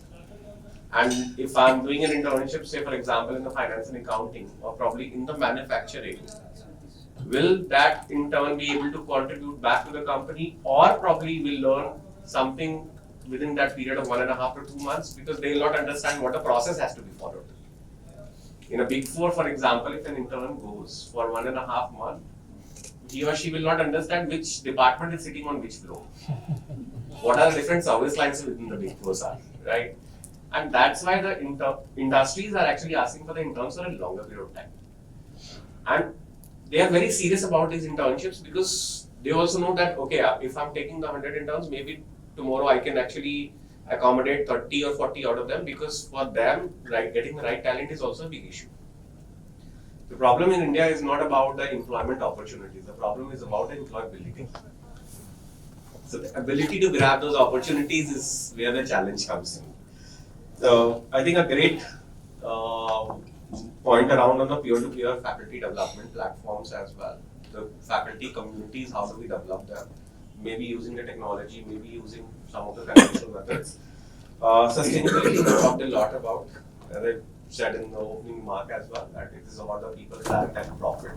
How do we make our right balance between all the three is something which is very important when it is about the sustainability. Diversity, of course. I don't think that there is any country in the world which is as diverse as India is, in terms of the language, in terms of the thought process, in terms of the culture. Mentoring, you talked about, the senior kids are actually mentoring the junior one. I believe that there is a faculty also which is involved just to ensure the quality of the mentoring as well. And the seminars and the conferences. I think seminars and the conferences are very much like BAU, we call in the corporate language, which is the business as usual. That's just a beginning, I mean, because putting across the right experiential learning, I mean, that word we as an educationist always use, is something which is very critical. Now, while we understand most of these things, in a rapid fire mode, just a pointers piece, maybe can we identify the proficient professional workforce for the future? What are some of the skills you think that they need to develop? And probably as an academician, we face the difficulties in developing that. So, one I would say that probably the leadership. How do we develop the leadership skills? But what others? What do you think in your mind? Can you please share your thoughts? Anybody can do that. Teamwork culture. Not only leadership quality, teamwork culture. Teamwork. Teamwork culture. Yes. So one is teamwork. I'll also skip the mic probably. I hope my voice is loud enough. Recording it. They're recording it. Oh, okay. I'll probably pick it up back. So teamwork, right? Kids don't know how to work in a team. What else we can think of? ability to self-learn. Self-learning. Unlearn. Unlearning. That is first thing. If you have a predisposed mind, it's very difficult to put something in. Well, communication skill. And sir, What skills? continuous upskilling is also important here. Communication and the continuous professional development. Emotional intelligence management is also something that Sir, they are lacking. evaluation and performance judgment, that is another thing. Which is about the critical thinking, I believe you're talking about. So I think emotional intelligence is something which they are lacking, particularly the younger kids today. Evenly, socialization and globalization is more important in this area because students don't want to move outside the boundaries. So socialization and globalization is also important. Yeah, but the companies also do understand. That's why they have started setting up the ventures, in especially the large conglomerates. They have started setting up the offices in the smaller cities as well. For example, Grand Content has got an office in Dehradun. EY has got an office in Kochi and in Jaipur and in Chandigarh. So on the line of Dr. George, I want to recommend one thing that each geographic area needs separate that skills, critical skills. So, like our honorable Chief Minister have going to launch the semiconductor hub in Assam, that is Guwahati. Yeah. So why not we should identify the skills required for the manforce required in this semiconductor industries. Just take the example of Pune. In Pune, only 8 to 10% are major industries, and remaining 92 to 90% industries are ancillaries and supporting industries. So if some big industries like semiconductor industries are coming in this area, so we should create a manforce or manpower which will support that industries for entrepreneurship in the small scales and some technical skill in that area.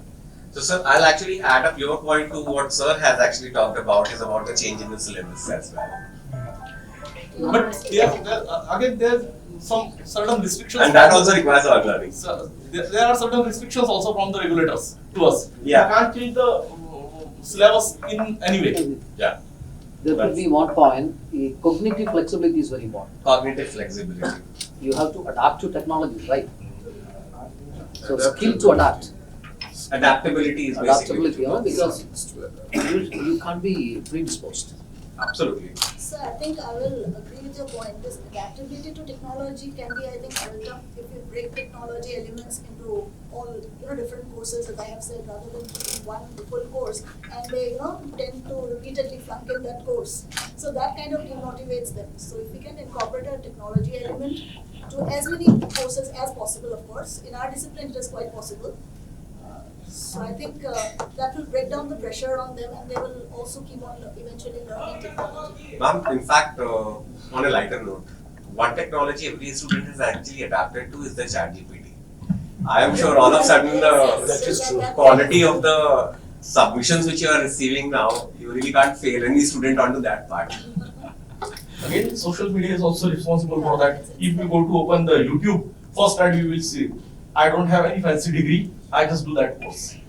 So the view of the students looking toward the institution that they are not worth to waste our time. Instead of that, we should go to any professional institute, do our course of 6 months, 4 months, and get it out. But sir, that poses actually a very important question, and all of these points to what we have talked about, whether it is about the soft skills, the technical skills, future skills, right, the cognitive thing which you talked about. How, as an educationist, do you think that we can actually incorporate some of these in order to make the students leaders for tomorrow? Industries are now giving some suggestions to the regulators like ACCA, what exactly they are needing right now and in future. So regulators should give us the flexibility to redesign the syllabus on the line of the future requirement. So that's one from the regulators.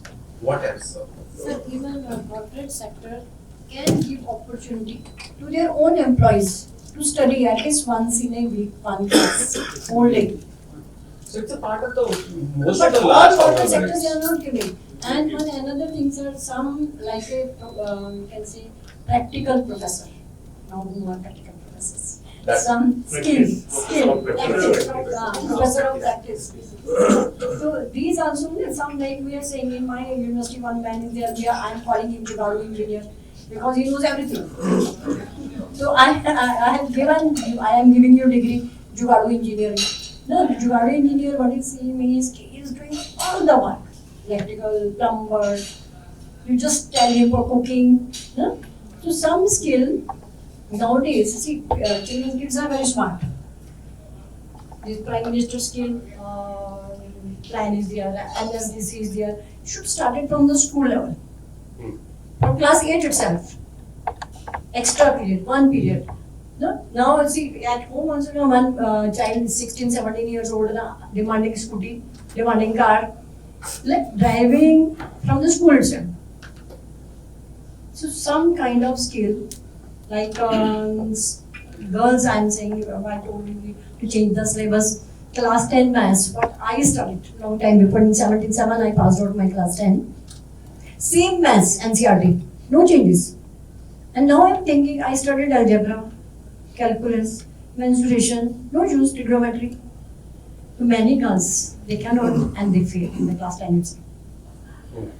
So can we think for Kind of physical work should be included in the syllabus. No, it's okay, sir. Carry on. This is the discussion only. Can you think for customized product? Means everything is conscious of how the thing become. Everything he or she is to go for as a part of the compose. I need become with this pieces. That option is already there, sir. No, option is very limited. Option is very limited. But the thing is that something customized. I need this means I mean for this only, not anything else. So whatever he or she is asking for, can we provide that only?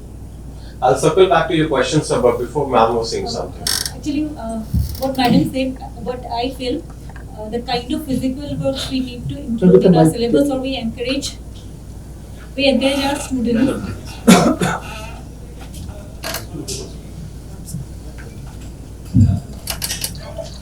Thank you.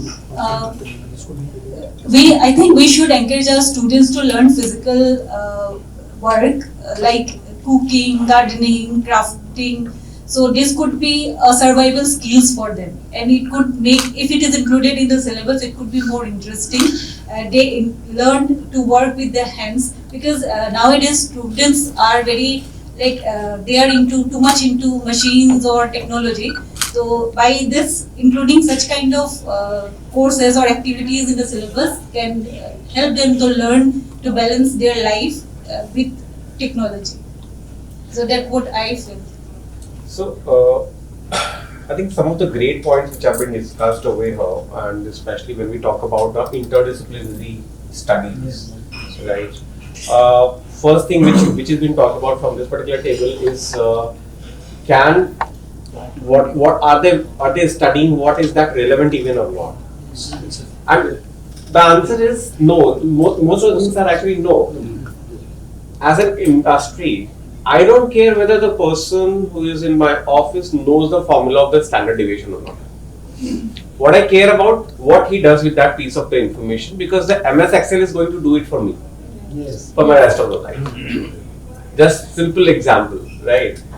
In fact, what ACCA we do, we give the formulas in the exams. We give the Excel in the exams. We just test the students basis on whether they can apply the knowledge or not. I think that's where the education, as an educationist also, we have to come together just to make sure that what we are imparting to the students, are they getting the right ability, in the sense that they can actually applying to what they are actually learning in the first place or not. So that application skill is one of the key things. And of course, NEP has given the flexibility around on you can say the different exit options are there, but that is something which is mostly talked about. But that has also given an option around on the interdisciplinary and studies as well.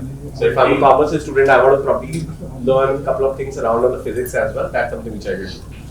Even Swayam Portal also many courses are there. Yes.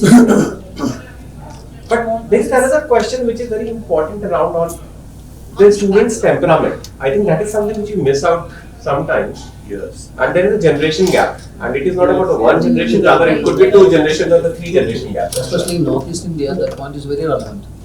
Here, no? See, I would say that, see, in 3 places like Mizoram, Meghalaya, about 85% plus is, this scheduled tribe category. You please understand, our ethnicity is totally different. Yeah. Our mix is totally different.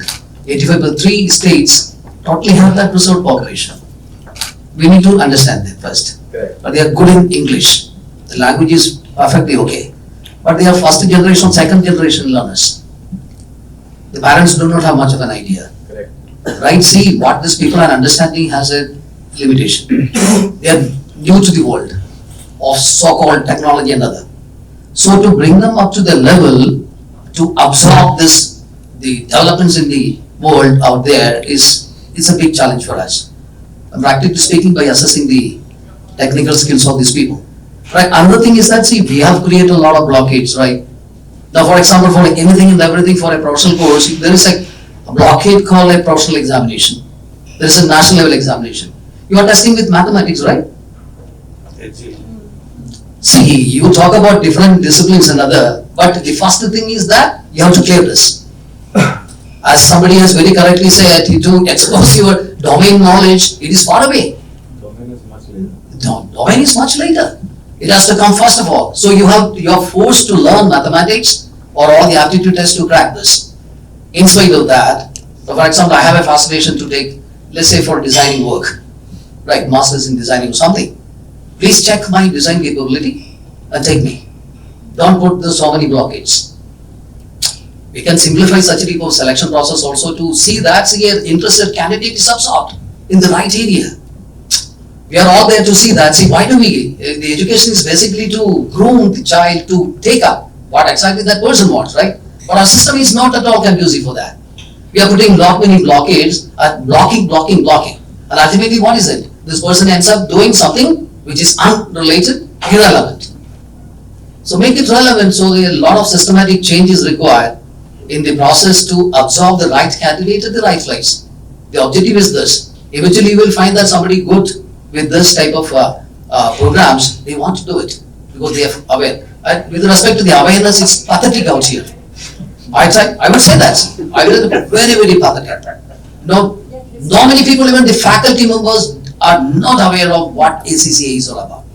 In the case of Northeast India, I'm telling abruptly, you check this. Very rare. Parents, forget about it. Students, rarely somebody might have gone to South India or Bangalore and Hyderabad, probably through the social networking or something, these people come to know about what's ACCA. But when you talk about the 13 papers and exemption and other things, they don't know anything. International activities, they don't know anything. Right? Out of fascination, these people come. If you are there, stay peripherally by listening to somebody else, you are joining a program, will you justify? So a lot of awareness and educative process is the need of the hour to penetrate these type of programs, which is the need of the hour. Right? So I would say that, see, and for example, I am talking about business management, right? Now, I know that, see, a particular position, a company comes to test an individual on all the domain knowledge. Right? You may be applying for a finance, but the first thing is aptitude. Right? There is an HR skill, there is a stress level interview, there is a marketing skill quotient. So you are tested on all the aspects. So the challenge is now to integrate all the disciplines and make groom this individual with a little bit of knowledge so that he survive. See, overcome all these blocks and go. Right? That is a challenge other. I'm not preparing this course person exactly for domain specific skill sets. I have to take care of all other things so that this person is through. This is another challenge we have to see incorporate unwantedly all these things to be there so that we spend time on that only to see that this person is taken to the next level. I believe that, see, this is something that I am facing here with respect to the students and the grooming aspects concerned, but largely when I talk to them, people are accepting and they are slowly understanding and the absorption level is improving. That's all. But I won't say that what will be the outcome. I cannot be able to guarantee at the moment because the retention rate is very, very pathetic. Again, the dropout rate is very pathetic, especially in Northeast India. You check the statistics, you will understand that 13.1% is a dropout. Right? So it happens. Now, ultimately, when you may start with 100, finally it may end up with 40 or 50. Those people who complete this program is 50%. So what about the 50%? What will it do? These are all challenging questions before we need to address. Absolutely. Sir, if I may probably answer the mic here. In fact, yes, Yes, I agree with yours regarding this diversity and inclusivity. Very lace work has been done by the social activists and the researchers here, particularly in the northern cities. I think this is a big gap where we should get into. And secondly, I see, though we are thinking about the Atmanirbhar Bharat, by incorporating or generating the entrepreneurial ecosystem in each and every higher educational institution. So if you're making them self-reliant, then obviously we are going to open some new courses, new courses. It is okay. So I would like to give you some examples. Suppose in one college I'm visiting, the principal told me that we have opened a beekeeper's course, the course for the beekeeping. But no students are there. They have arranged all the laboratory testing and everything was there, but no students. What is the reason? Because first reason is no good quality to bees, no bus studies, only the infrastructures are there. But recently, due to this NAC creative visit, I went to University, ELS University of Anand. There I see how they have maintained the beekeeping. The students have come forward, they have learned a lot, they read the bee. Not only that one, they have learned everything about how to go for the banking, how to open up their own startup, everything. So such type of provisions are not there in our state, not only in our state, in the entire northeastern states, but wherever we are. Since we are from the all northeast. So some persons and all are here. So I should suggest we have to take some positive things so that can go up. Another example, I can say one course was introduced, boat making. That concept has come, the Assam is a flooded area, so we should learn the boat making.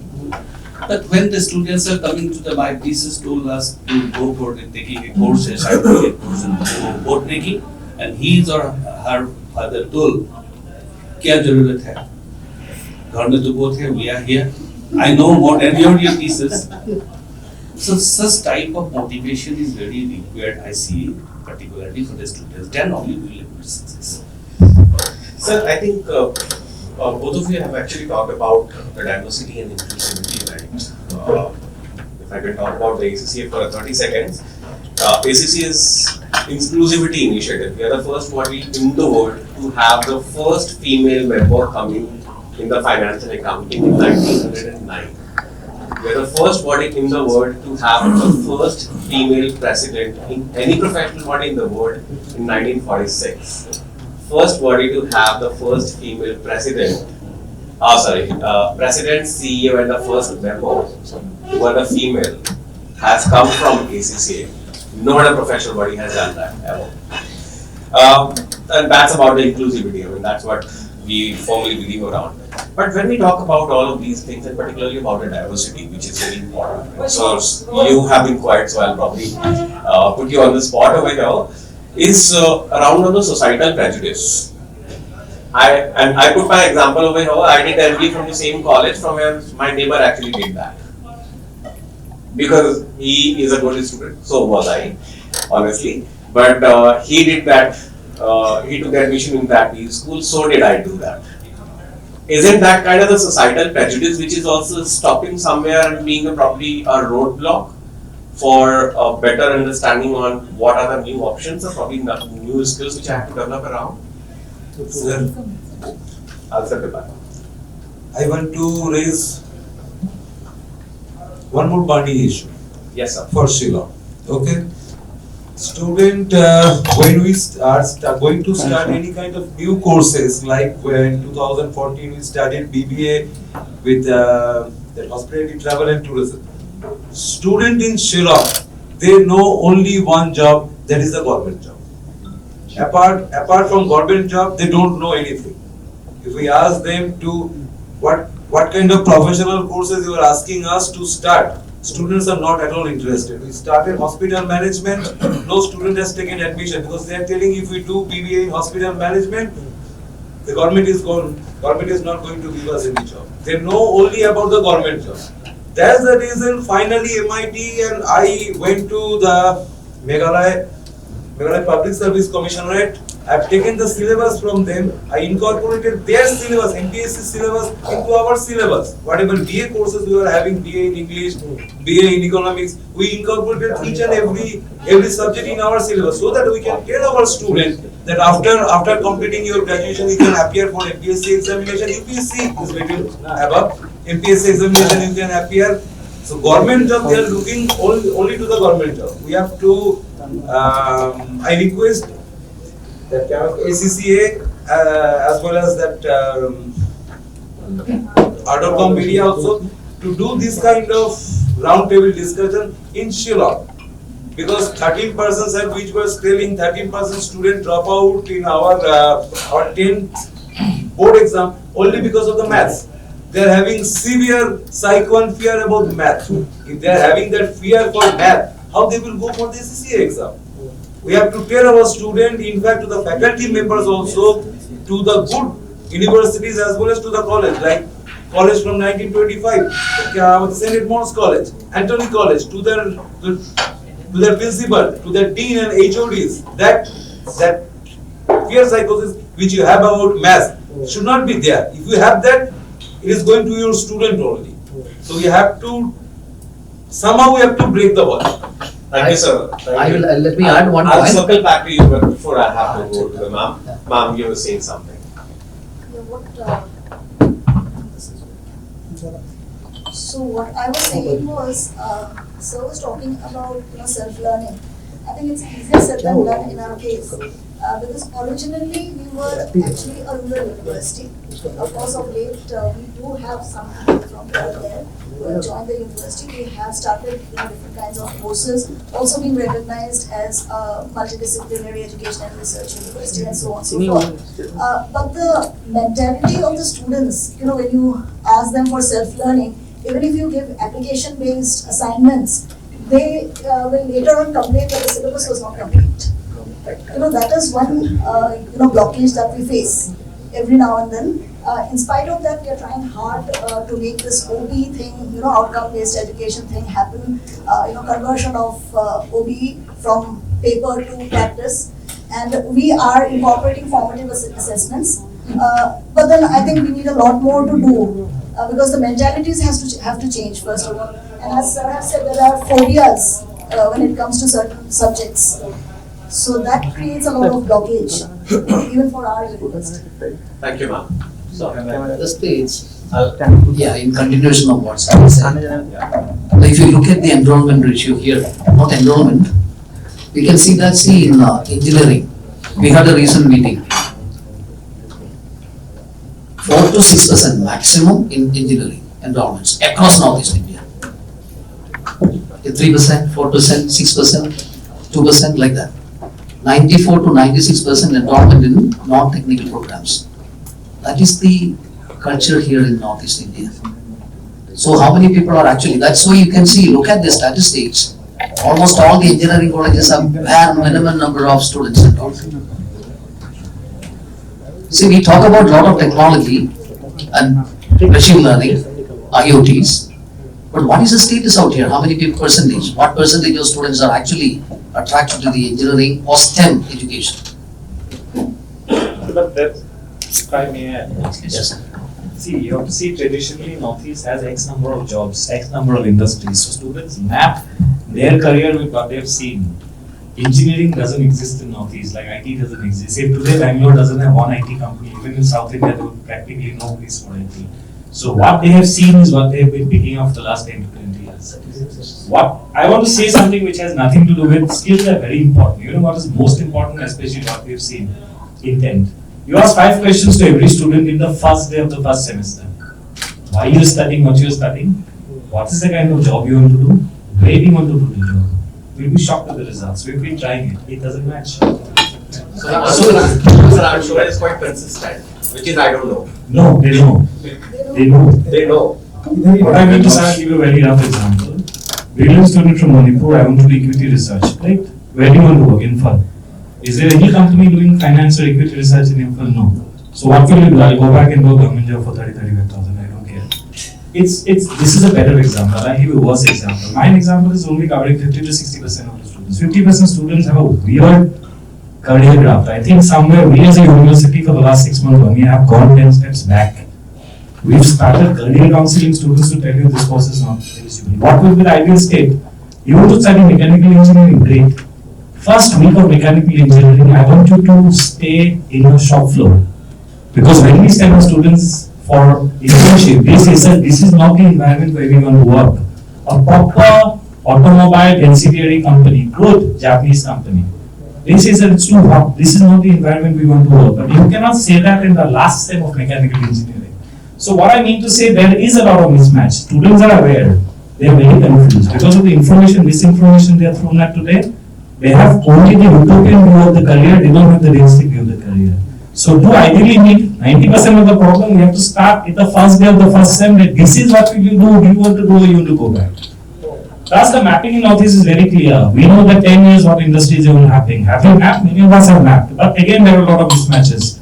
Parents won't pay to study hotel management because they say mera beta waiter nahi banega. So there are mismatches. You have to understand the parents' role is equally important. They are the ones who will be paying the fees. So there are issues, but then skills sounds bad. You may not agree with me much later. First, if the intent is clarified, learning today in YouTube is not very difficult. Trust me, I would say something controversial. Half the things we teach can be even taught by YouTube. It's so much easy to access information. The fundamental problem lies there. For not all, I'm saying this is maybe for half the students. For half there is clarity. Can I just Very true. I'll circle back to him and then. Yeah, very true. Those are the realities. But yet at the same time, you have to move ahead also. Yeah, absolutely. So I feel that some sort of inputs or developments needs to be there in the upskilling ecosystem. Support from the government side. Okay. There have been many institutions, almost all of us are doing some of the other skill-related courses, and we presume that if we can actually inspire one student to move ahead with his dream, then at the same time, from the government side, from the MSME side, there will be some sort of a hand-holding. So I believe there is a gap in that particular aspect. So if that gap can be plugged, if we can actually show that, well, that was a student who had that sort of a interest, ability, skill, and we supported that, and the government also supported, and today he or she is established. So that sort of a journey has to be shown practically. So that would be inspiring for the other students to actually move forward too. Well, at the same time, I believe that along with our regular courses, the students needs to take up some additional courses also. But then the reality is, if we actually say that you take up these courses, the students might say that we have been pressurized, and there might be some hashtags, and in the evening I might get some forwarded messages from my higher ups, what is this? But at the same time, for example, in my institutions, what we have done, we have actually, as I just said, we have put up some courses like, say, certificate course in e-filing, GST return, stockbroking, green banking, okay, machine learning, some sort of that. So that's basically to inspire the students and open up a window. Well, that can be the way through which we can move ahead.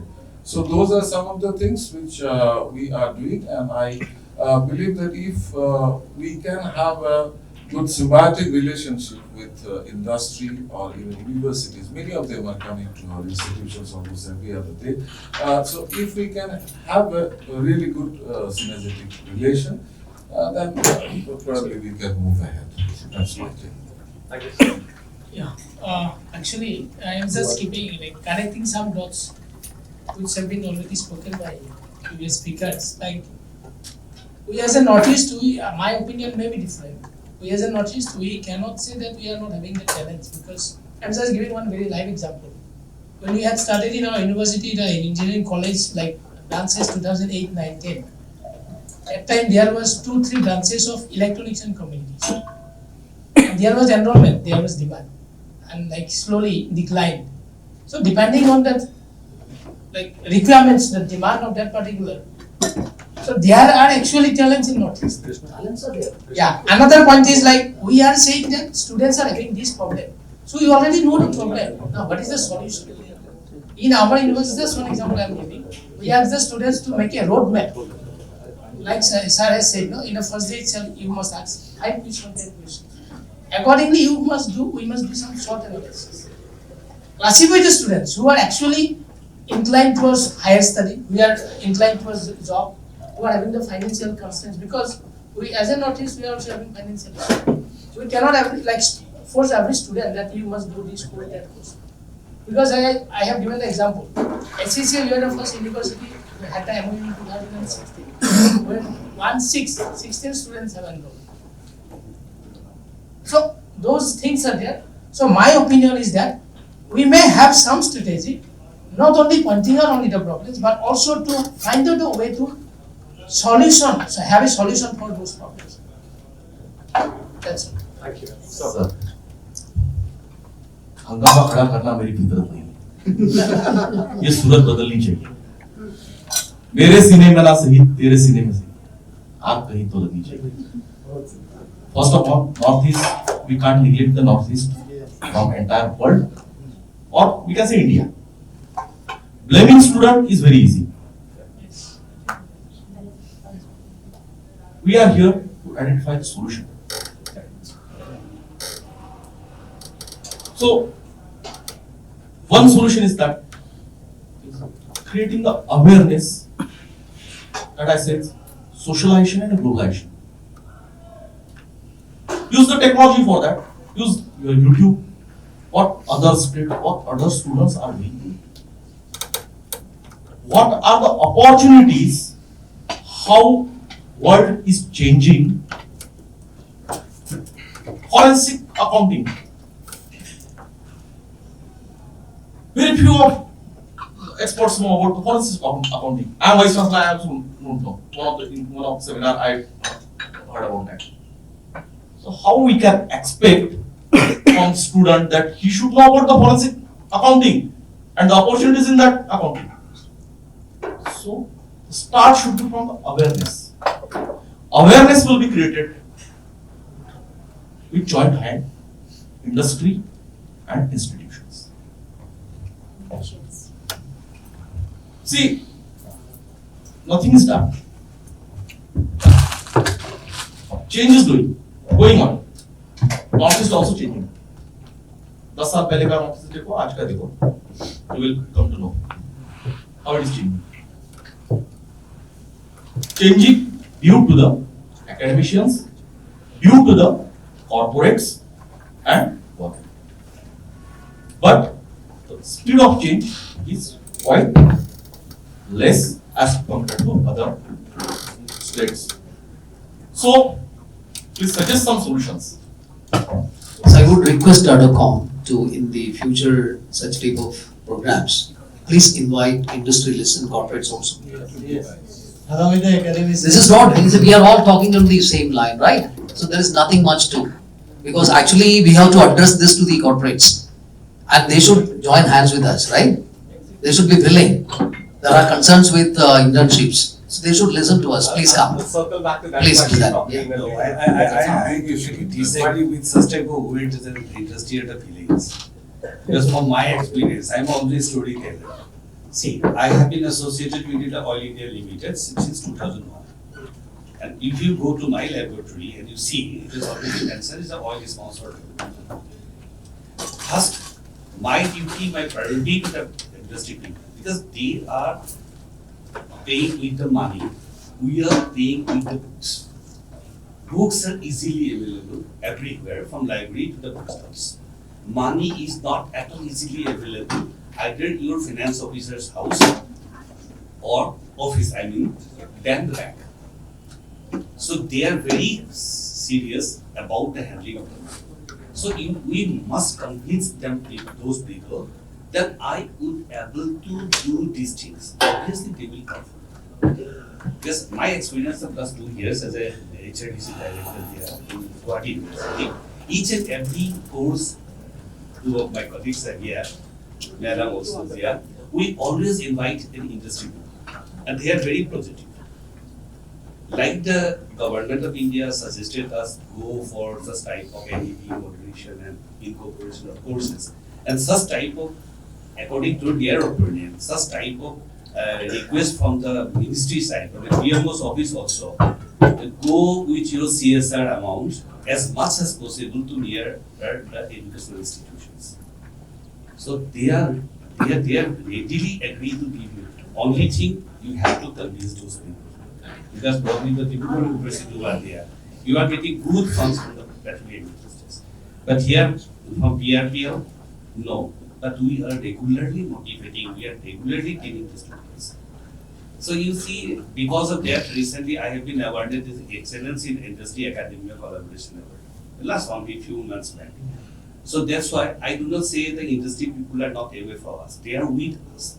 Only necessity you must have to convince. Because Sarika need to convince me to come here. Because I grill her. Because I know the majority of the cases what happened in a roundtable conference, we are doing some gossips. No value. Then have some dance and dinner, you go back. Don't worry, sir, we won't disappoint you. Yeah. But I have to move to him as well. And that's going to be the last comment on this question.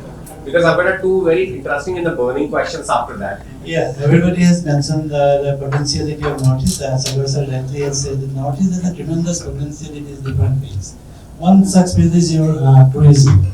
In tourism sector, we have give more emphasis whatever we are giving right now. Recently, you have seen the Kumbh Mela, right? From Kumbh Mela, your UP has earned a handsome amount of money. Mahakumbh, yeah. So in Assam also, in tourism sector, we have a vital role to play. And the policy makers and the university people also are sitting here, I am telling you. So you should design some courses which is encourage our students to cope up with the revenue earning courses where from they can get the jobs and they can immediately after completing their courses they can have some job. So that type of syllabus should be done. And conventional courses students are not, I am again saying, says doing BA in Sanskrit. I have much respect for the Sanskrit language. Today only I have got a letter from government of Assam. How many students you have in your Sanskrit subject? Because I have taken the interview for the subject Sanskrit teacher. So I have forwarded the proposal to government of Assam for appointment. They have reverted back to me how many students you have in that subject. Unfortunately, we are having a very poor number of students in there. And every colleges in Guwahati are having that subject, Sanskrit. Initially, it was a very demandable subject. Similarly, Hindi also. Tremendously, the demand is dropping down. I don't know why. Students are not going for that conventional subject. They need the skill-based subject. Where from I will get the job. So we have to, the policymakers and the, affiliating university or the persons who are sitting on that level, who is taking, designing all these things. They have to keep in their mind that these kind of things to be taken care of, where from the student will have the job opportunity. One thing more that in Sonapur recently government of Assam is establishing this semiconductor industry. One thing I am afraid of, after 6 months the production unit will be started, very recently. Where from the manpower will come? Again the manpower will come from other states of India. I am not against anybody else. But the source, if we don't have the Assamese people or the northeastern students, they don't get a single job there. So again, establishing such a large establishment in our state, but students are not getting the chances because we are not ready for that. So that courses are not available, whatever they will demand. According to the demand, we have no supply. So definitely they have to pick up some students from outside the state. So these kind of things are going on. That is why Chief Minister is giving more emphasis that our students should get ready for that, such that they get the job. So some small jobs will they get, but for engineering part or the technical parts, expertization, whichever is required there, I think that will be a tremendous lacuna we are having, shortfall of that amount of students or job seekers will be there. So these kind of things to be taken care of by each of the policy makers and the university people. We have to design the syllabus according to the demand of the hour. So, two questions. One point I would like to add here. Sir, quickly. One is the semiconductor issues. Already academic council has passed one course recently. Maybe from next session it will be started. I'll circle. So that's something which is For in your our information, one course already in our university was started. It has already been started, one semester. Yeah, it is already I have also given the interest. So, okay, so here are two questions which I'm going to ask, probably which are connected to each other, and probably a little bit burning about, because this is a self-reflection. I actually did not use any of the questions which I'm actually having it up in front of me today. One is, as an academician, we are actually expecting somebody else to make the courses for us. That is the conversation we are having today. Is this something which is right? I mean, in the sense that we want the things to be actually made ready-made for us. That is one. It's a self-reflection. Second is, when we talk about the courses, when we talk about the syllabus, the curricula, and etc., the pedagogical approach, so on and so forth, and somebody talked about the home learning piece as well. How much our faculties are ready and adaptable to that as well? So, quick comments on around on that piece as well. Sure. I'll circle back to you probably in that way. Let's just pass it on to you. See, you have to understand, I understand, industry thinks very differently. Do you hire based on norms? Not really, you hire a good person. Our hands are also tied. A good faculty for us is someone with a PhD, with X number of journals, this much API, there are certain restrictions on that. And the market is not that if you have 100 posts, you have 100 people available. So we hire as per that norms and we expect them to be also industry oriented, extra whatever. It doesn't work like that. So yes, then we have to seek help. We have a person who is domain great, but it is a theoretical domain. You have to understand that. So then yes, we have to have industry partners. See, it's not about teaching botany or teaching political science or teaching engineering. It's about teaching in a certain way which is industry oriented. So that way of teaching, which you can call, or teaching what is relevant there, it has to be taken. And it changes dynamically. There's a professor who's worked for 25 years. So today he might not be the best person to teach same thing in semiconductor, but doesn't mean he's not a great faculty. He's a great faculty. So this help is possible. Industry operates very differently. Academics operates very differently. So there will always be a gap. And for that gap, we will always seek out help. And there's nothing wrong in that. Absolutely. So that's why I said that. There's absolutely nothing wrong in that, and its industry should come forward. Many organizations are coming forward very gladly to see those faculties can learn. They have the basics. Obviously, they are not going to be as dynamic as the industry. That's what I'm talking about. It's probably the willingness to do it. Yeah, more or less, most faculty will be very, very willing. All faculties are willing to prepare their own courses and syllabus, whatever. And particularly in the BOS and CCS, whatever we call it in university systems, now it is a provision for incorporation of industry people, true from the industry, true from the alumni. So that's why now we see the CCS and BOS are very sound enough to prepare the courses. Thank you. I have a solution. In India, more or less there are 1,200 universities. Yeah. And more than 1 crore 20 lakh industries. Why not? There should be a policy that each industry, like this green certification, pollution certification, and numbers of certification, each industry should add up at least one university. Because university is a point from where they will get the future manpower. Although industries are doing a lot of things under their CSR, but the need of time is that if the university got a cluster of such kind of 10, 20, 30 industries, then why not university will transport itself into a industry of education? Okay, I'll counter that. That's what I'm gonna do, right? Why can't the institution adopt an industry then in that case? Because institution have certain limitations of resources. Say financial resources. So does the industry. It's because industries are in the job of making the profit, not in the social service. But leave they are the CSR teams aside for a minute. The counter-question should be there. Exactly, that's what I'm saying. This time Maybe I can understand. They have a responsibility also. I'll put it back in, You know, this whole talk that we have, this discourse is very useful. I'm thinking this interaction between the industry and the educational institution, we don't have to look at these two as compartmental, you know. It has to be a constant dialogue, constant discourse between these two entities.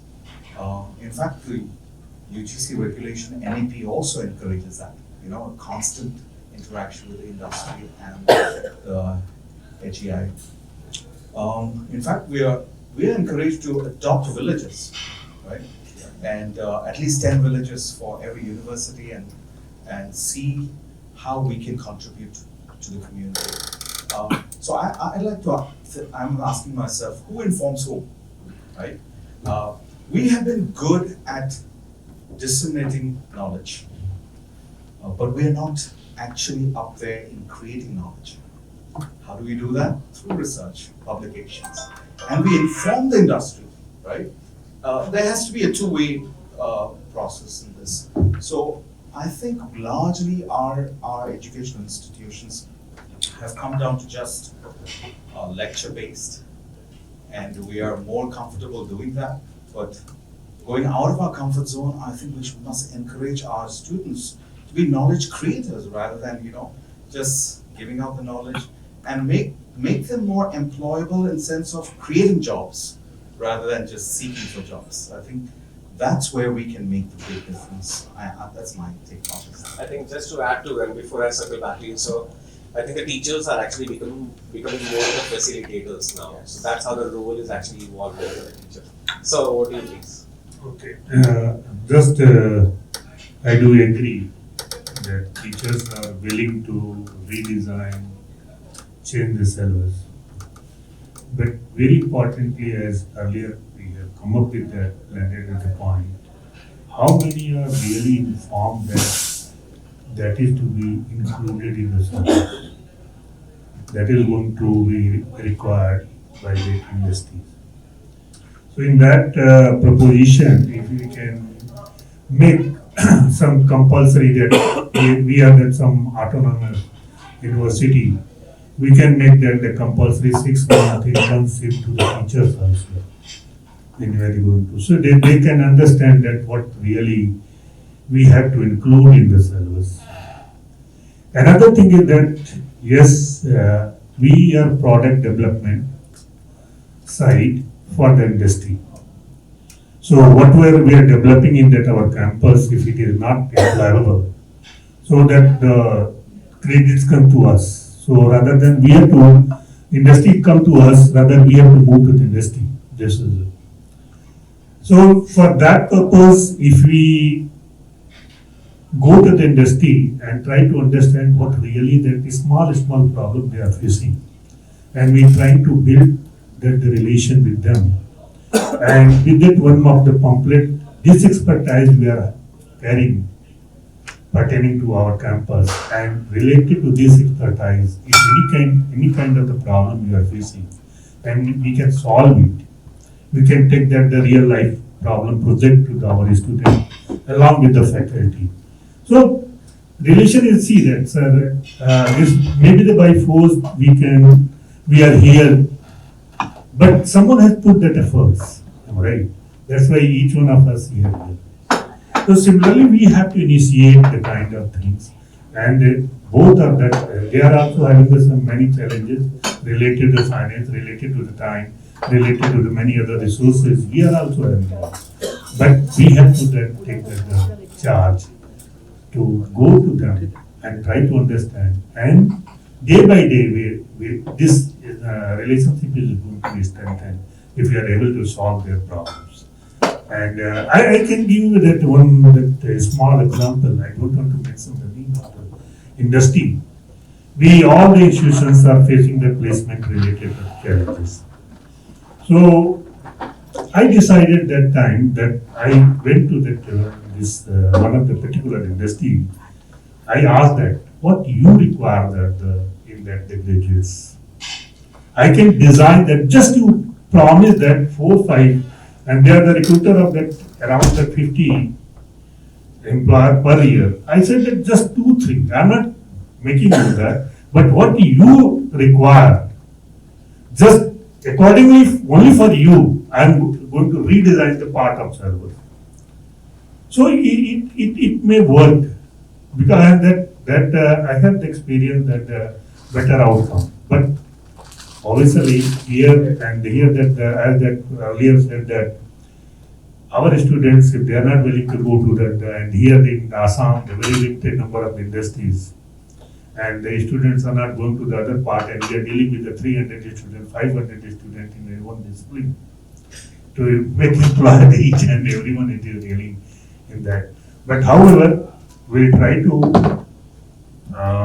break their mindset, kind of. And that said that we have to motivate them. We have to put the sum of the example. Even the 100 of students we are trying to counsel, and if we can get the success of the one student, yes, immediately we are not going to all 100 students, but the next year definitely the one is going to be increased to the 10 or 5 or 8. So slowly we can move on, because that this northeast, that if you are comparing to NCR, if you are going to compare to South India, I've been that those part of that India. So they are the different kind of the mindset is there. Here mindset is the different. As that we cover that information is also not there. How much and what do we? So in that perspective, we have to multi-dimensional approach. We have to have that, and definitely one day we are going to get the success if keep on moving that in that. Thank you, sir. Thank you. And in fact, just to let you know, I mean, I've been to almost all the major institutions across the country, except in the eastern part of the country. In fact, I work with the University of Ladakh as well, I mean, which is a far northern part of the country as well. Probably it's a farthest university in the northern part of the country. So circling back to you, sir, you wanted to pass on something? But quick remarks, please. No. Yeah. This has been all told about. Okay. See, in order to fill the gap, probably what we do is, out of the context of the syllabus framework, we have to comply with. Yeah. So it is our choice to whatever we offer. So we try to see that there is a MOOC Swayam course. So we insist the students to do at least one certification every semester. Yeah. In the related area of their choice. That we insist. Then you have multiple options, right? These offered by the IIT professors or IM professors. That way they are gaining that certification parallelly. So in that way also we are trying to equip the students to be ready for the future options. We are doing, but there are limitations, I would say, frankly speaking. I am abrupt on that. Like say there are 2 masters. One is guided by UGC, the other is by ACCA. Right? Okay? There is always a clash. What UGC says, for an MBA program, you follow curriculum framework prescribed as 80 credits, 2020 into 4 semesters. Follow that? ACCA says no. You must have 54 core breakers, 42 electives, 6 internship. You must have 102 credits. And then there is. And you are under this university having both the programs. अब किसको सुनना है बोलिए तो? But I said this is a challenge, right? Now 102 credits is mandatory since it is considered to be a technical program.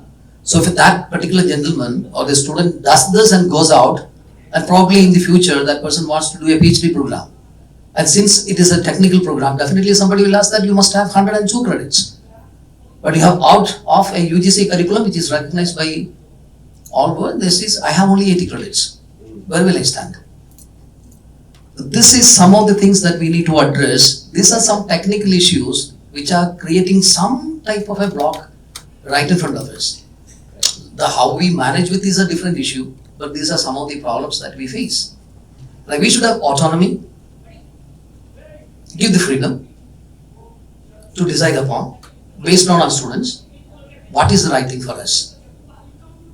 And we will create a plan. See, what do you want? You want 102 credits? We will create it. But give us the freedom to select what we want. then offer it. As Sir has very correctly said, let us talk to the industrialist or somebody, what exactly they want. There is a blend of papers, right? We offer and give it.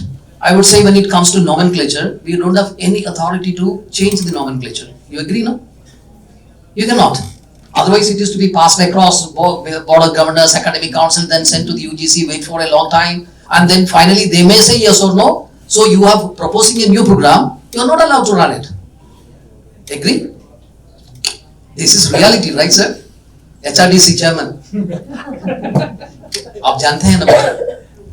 This is some of the difficulty that these people are saying. Online, they say, what is they say? You cannot do online right now. HRDC again. Either online or offline. No hybrid mode. Agree, sir?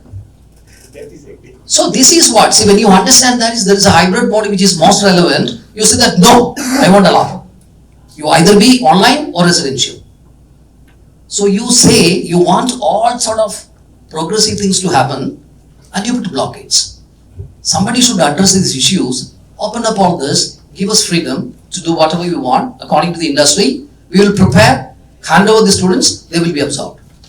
That's what I would like to say. Yeah. Thank you, sir. Any last comment? That may be the allowed, sir, but until when we are getting that NAC A grade or whatever. Yes. Sir, I want to say one line here. For a clap, we need two hands. Two hands make the sound. So when we talk about industry and academia mostly we are concerned with theoretical part. Practical part, of course, comes from the industry. So if we get feedback from the industry that yes, we need this kind of courses to be pursued by your students, then obviously we can take care of that. Means that kind of mutual understanding is a must to make it a success. To blend it, a particular course or a particular program, to customize the product according to the industry fit. So in that case, question of unemployability perhaps can be resolved. Thank you, everyone. One last question from my side before I hand it over to Rohan for his remark, which is, and that is going to be an interesting question, I must say, is that as a professional body which is leading the profession in the world, oldest professional body, or oldest royal chartered body in the world, working with industries around the globe and with the academia as well. What do you expect from us? What is your expectation that we can do? So, yes, sir. Now, I don't know whether people will take it in which way. The scenario of Assam and the other states like Manipur, Mizoram, Nagaland and our state, nearby state, is completely different. Yeah. Assam we consider as a kind of plain land. When we are coming from Shillong to Assam, we are coming for shopping and we just celebrate that we are going to Guwahati today. Shillong people. Number one. Number two, industry and other thing is way far from us. There is no industry there at all.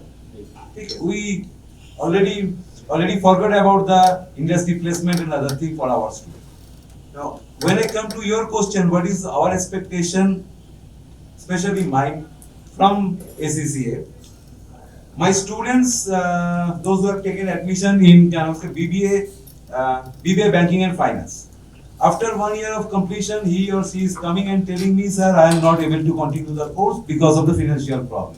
I have to go back to my hometown, I have to work with my father in the paddy field. Okay? So as per the new NEP 2020, that MEME, which is maybe that multiple entry and multiple exit, if they have completed 1 year of course, I have to give them the certificate, 2 years means diploma, 3 years degree and 4 years degree with honors. So before giving them the certificate, which is no use in future, but we have decided that we will make a basket of the skill training. So that at least 1 month before leaving the student, leaving the university after 1 year, we will ask him or her to do that 1 month program so that at least he will get some job. So for that we are struggling a lot. I recently signed the MOU with University of Illinois USA just to do a 1 month or 2 months online program on investment banking, and I was talking to CBCA, NISM to do some small courses for my students, those who are interested to quit from the course after 1 year or 2 years. So if ACCA can do any small courses for 1 month or 2 months or 3 months, which can generate some employment and make my student employability, the word which you used at the earlier, employability, then I will be happy enough to train my student at least 1 month or 2 month courses, so that after leaving the university they will get job in ICICI Bank or HDFC Bank as a in the counter or as a kind of the credit card recovery agent. Just to give them the employment. They have spent the money to the university for 1 year, the time and money, so that they will give a small job also. There is no scope in Shillong. I totally understand that challenge. Yeah. And, as you mentioned, that each of the geography actually poses its own demographic dividend, right? ACCA does have a shorter programs into its suite of the products to what we have. The thing is that, and we can empower the faculties to do that, but we don't do the delivery. The delivery has to be done by the local faculties. We can empower them, we can give you the curriculum and everything, we can get the assessments done, because we are an assessing body. So if we teach, that becomes a quid pro quo. That's why we don't do that. But we'll empower the faculties to deliver that. So that is IBM, like IBM is having the program of teach free, train the teacher.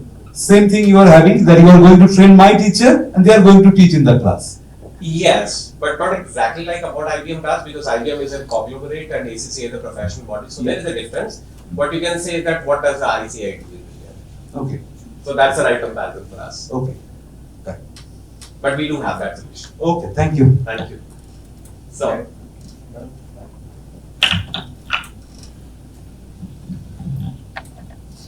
Again, some of the questions get unanswered. As in the opening of this roundtable, sir said that accountants have a very close relationship with the managements of the companies. Yeah. And you almost, sir, have shown Rohan sir have shown in his presentation that you have the network of 5 lakhs corporates, and your professionals are working in that 5 lakh corporates. So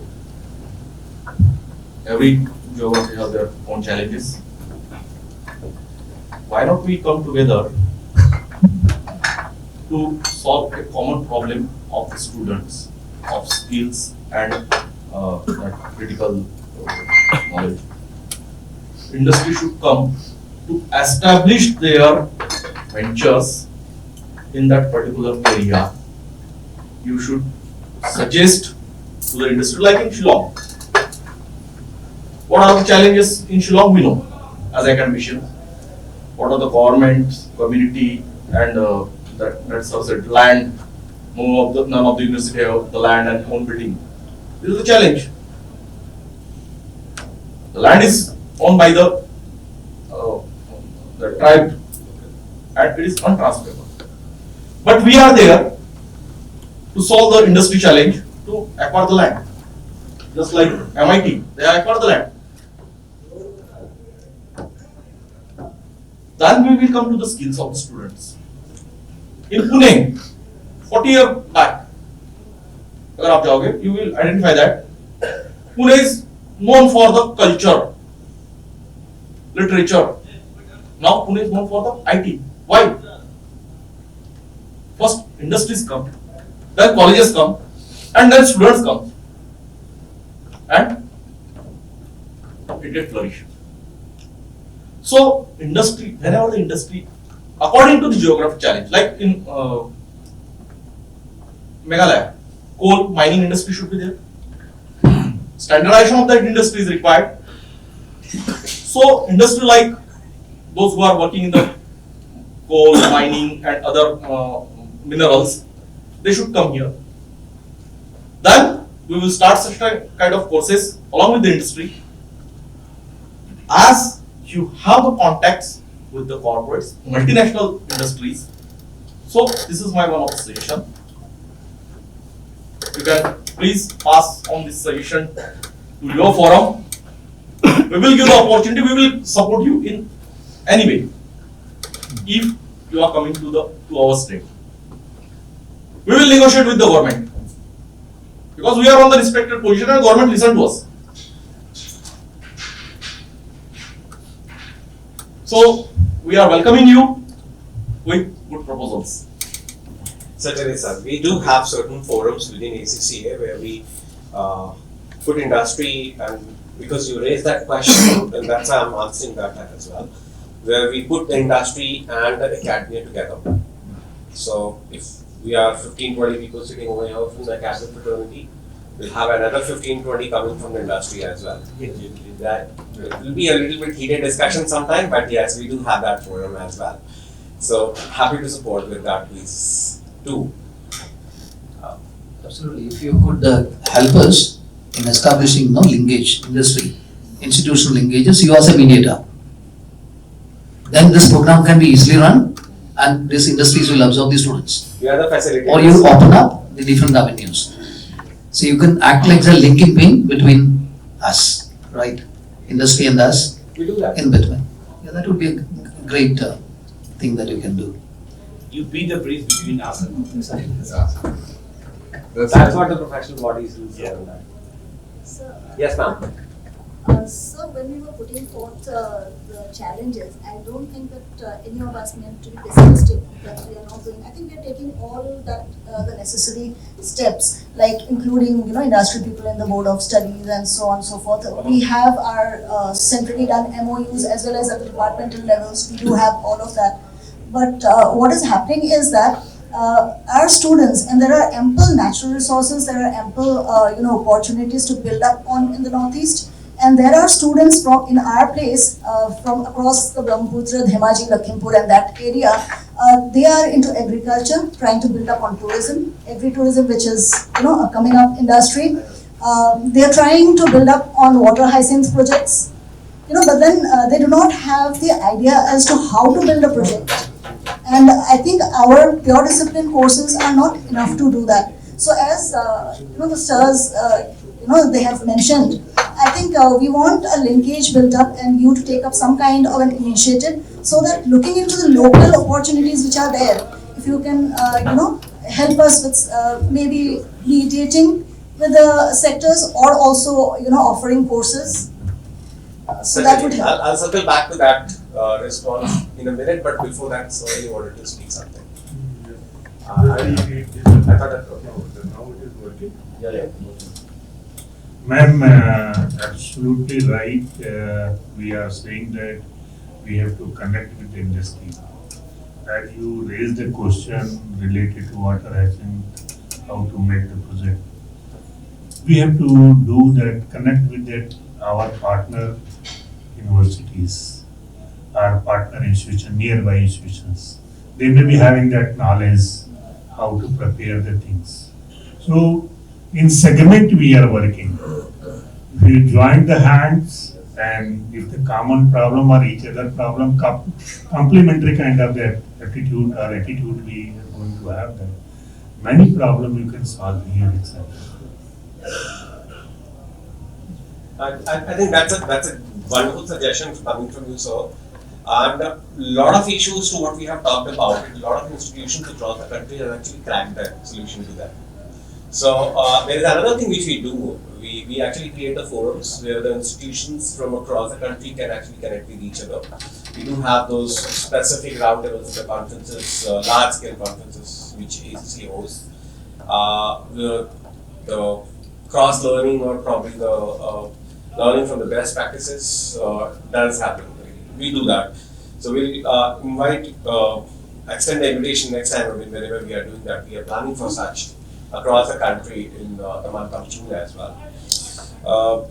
Before I pass it on to Rohan for his concluding remarks, a couple of things from my side as a offer to each one of you is that we are happy to do the workshops for your faculties if you want, and that's completely on the compliments basis. or the IFRS, Indian Accounting Standards, strategy, business leadership, or technology and etc. I can get the expert facilitators fly out to this particular location. I need a sufficient number of the tutors to attend that, of course.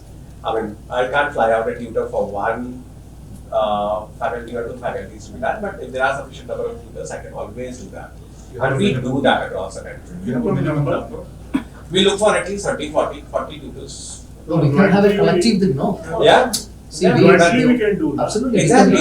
Exactly. We can find out a common location. That And that's where we can do that. If you want me to find out a venue, and that is also something which I can do that. We can also offer the end of the day. I will be more than obliged for that. The second is the knowledge share. ACCA has been doing the research for the last 85 years. There is a section called on the ACCA website called Professional Insights. Now, that's a high-end research to what we do on the digital accounting in the future. We do on the ESG, which is environmental, social and governance. We do it on technology, specific type of the technology, entrepreneurship. We did with the Institute of Cost Accountants, the research on the smart cities in India. Of course, that's a different thing altogether, a few years back. So fintech, so on and so forth. We are more than happy to come to your campus, talk to your students about that. These are some of the contemporary issues around, and they can actually learn some of these technologies. How to do that is, of course, they can always do it from the resources available. We can also share those resources if they wish. Again, that's something which ACCA do for the public value agenda. Program enhancement, a lot of people talked about it.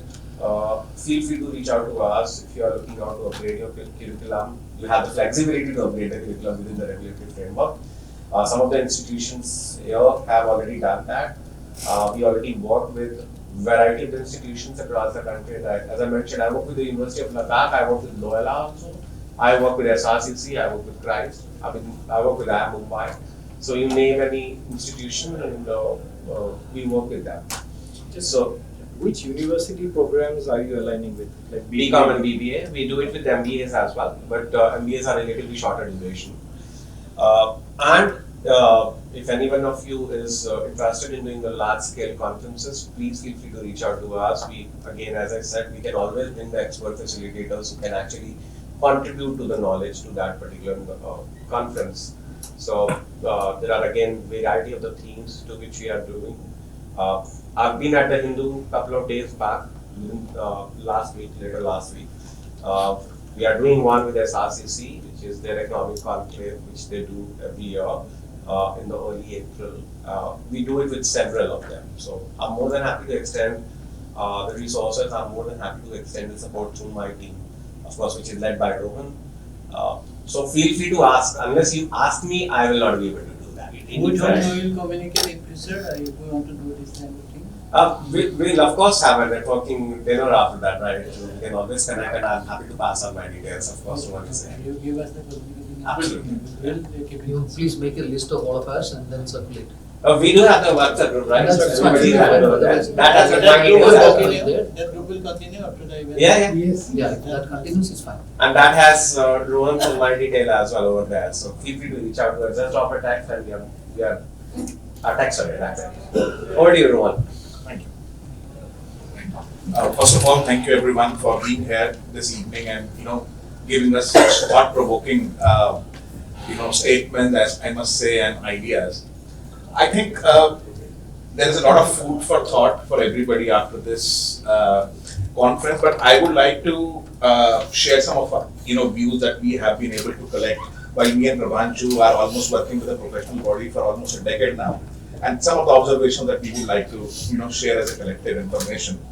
I think institutions like yourself should be the cornerstone for students to come back at any time, even though they have graduated, even they are not not entered your institutions as well.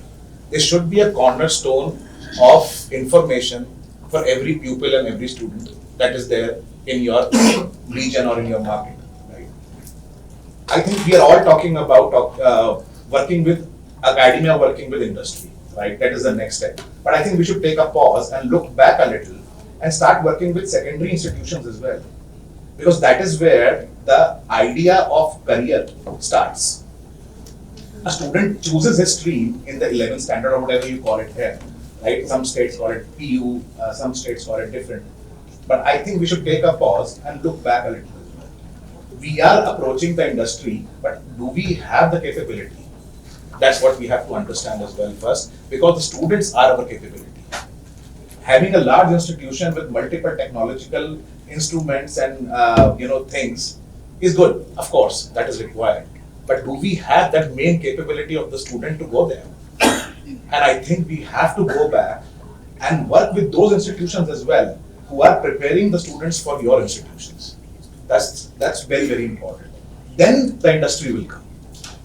If the student's background, if the student's first stepping stone is not perfect, how can we expect them to move forward? That's again a thought from our side.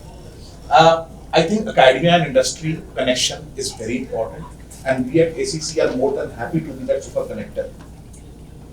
At any region that you would want us to be, a super connector to bring academia and industry together with our expertise, of course, so that what we can do to, make a student's journey towards their career better, we'll be more than happy to do so. But I think your expectations for small courses is very valid. But do we really want our students to get this idea and leave the college after 1 year? Are we really promoting that? We have to understand that. So if we, market this, or if we promote this, okay, you do 1 year, ACCA will offer a small course and you will get a job in investment banking. I can guarantee you it is not possible. People who have done professional qualifications related to investment banking are struggling to find a job in investment banking. Everybody looks, okay, I have to go to London, I'll earn £500 per hour in investment banking, but that is not the case. Even with professional qualification under their belt, they're not able to do that. So we have to understand what are we actually promoting. Do we really want our students to take out the certificate and leave us? No. I think when I talk about cornerstone, it is really important for us to be very open to the student counseling part as well. If student is not counseled, then that is the biggest problem that we have seen over the years. We invite them, we just leave it up to them to choose whatever they want to. Are they really ready for that?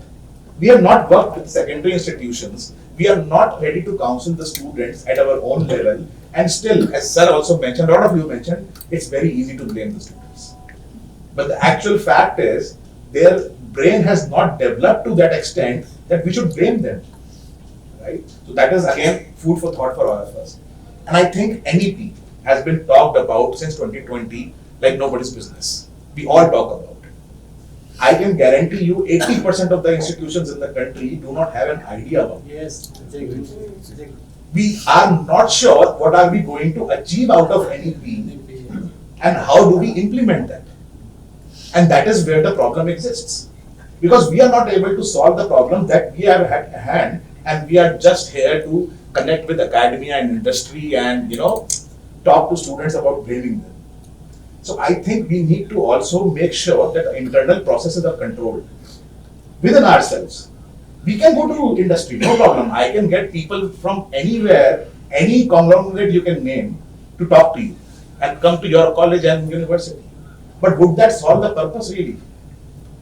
Will that fall on deaf ears what they will have to say? The answer is yes. And that is why we have to introspect ourselves first. That what is that we are offering and delivering? Is there a gap? And that's a huge gap. So I think we have to also, and the last point from me, and again, no blaming to anyone, it's just that we all are working towards the same target, which is to ensure that the students in the country, and especially in your region, are excelling and becoming the industry leaders in the future. I think we talk a lot about LinkedIn and networking. Are we really enabling our current students to network with our alumni who have actually succeeded in their life? I think there is very minimum effort that we put into that. Nobody can say that my alumnus there's not even a single alumnus who has been successful. But are we using them as ambassadors?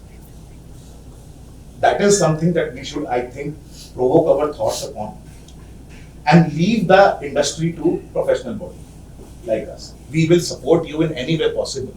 As Prabhanshu mentioned, we are fully capable of delivering the IFRS and India standards to your faculty. But it has to be inculcated by your faculty in the delivery. Otherwise, the students won't have any idea. right? So I think we as institutions, as professional body, as industry, and as secondary institutions as well, have to work together rather than working in silos, which is very rightly mentioned by sir. We are currently working in silos because we have our so many KRS to fulfill, right? We have so many things to fulfill as well. We keep so much busy in our things that we actually don't get time for that. But a very wise man said, even the poorest man and the richest man have one thing in common, is 24 hours a day. So I think we all have to work together, make some time for things that we really want and get them to the students. And believe me when we say this, we are in full support of the academic institutions to achieve what they are striving for and thriving for, of course. But we would need a more inviting scenario from institutions as well, right? You have to be inviting to new things because you have so many things, I understand, right? The faculty have to finish the syllabus. The faculty have to also ensure that it finishes before the exams. But we have to make time because the time is changing. If we stick to the old conventional things of just finishing the syllabus and moving on, it won't help. It really won't help. Industry cannot even help you with that as well. Because they will also give you some syllabus that you have to finish, right? So I think we have to change the ways of working. We have to adapt to the technology rather than just talking about it. And that is where we can actually close the gap gradually. It's not going to happen overnight.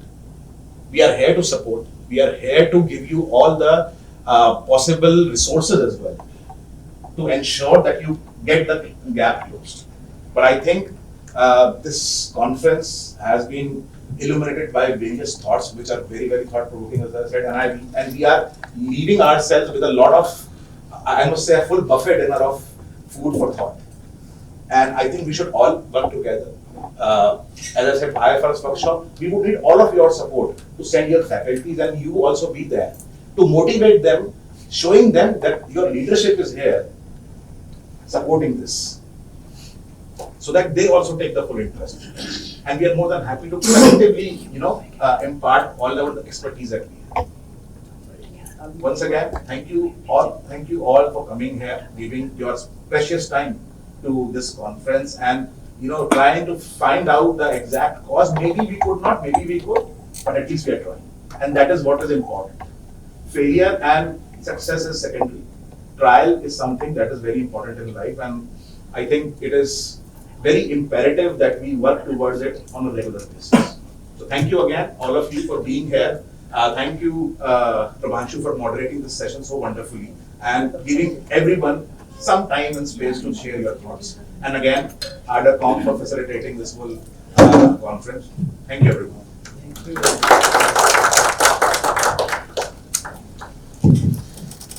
So, thank you, Rohan.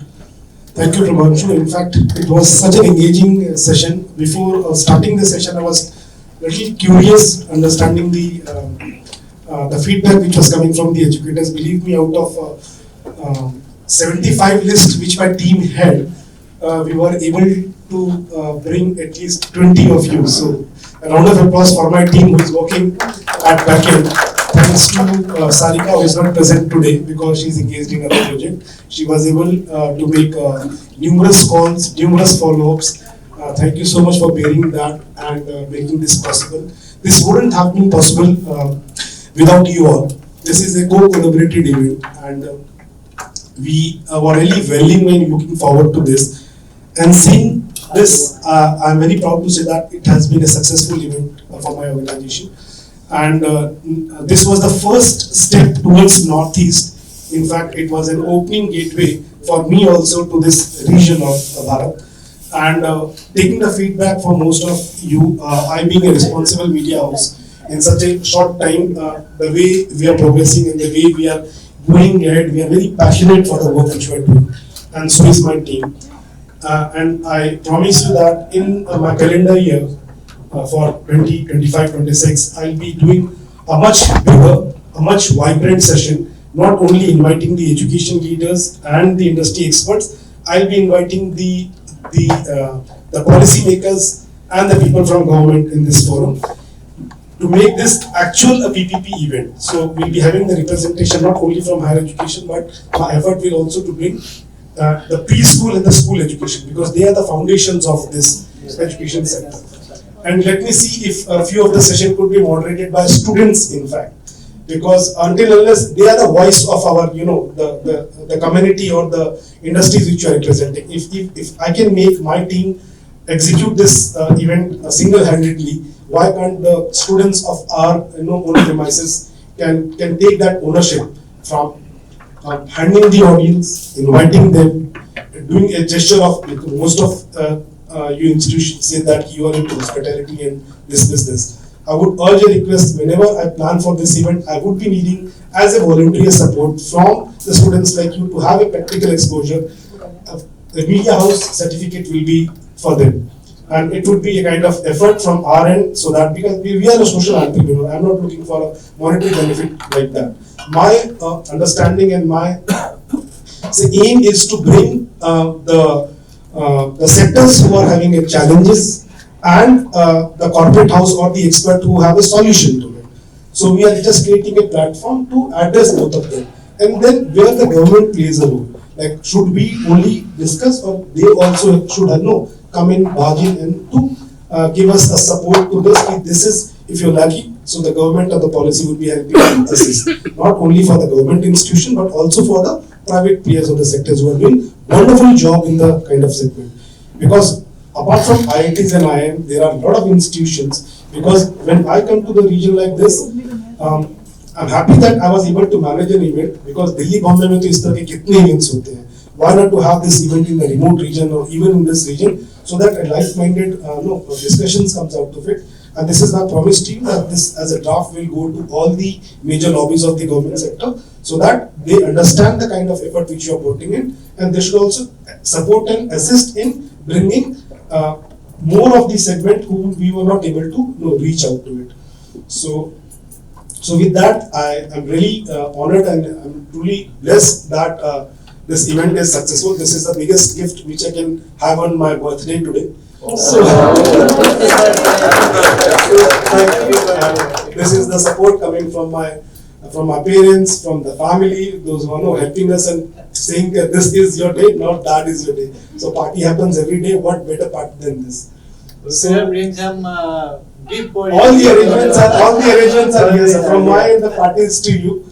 So thank you so much, ACCA team, for helping us, trusting on such a small organizations, that the kind of courage or the delivery opportunity which you have given us. I'm sure that we were able to do that, and seeing that this communication goes to both of the sides, and let us have a productive outcome of this event in terms of the delivery, in terms of the commitments which we have given to each other, and as a promise of a media house.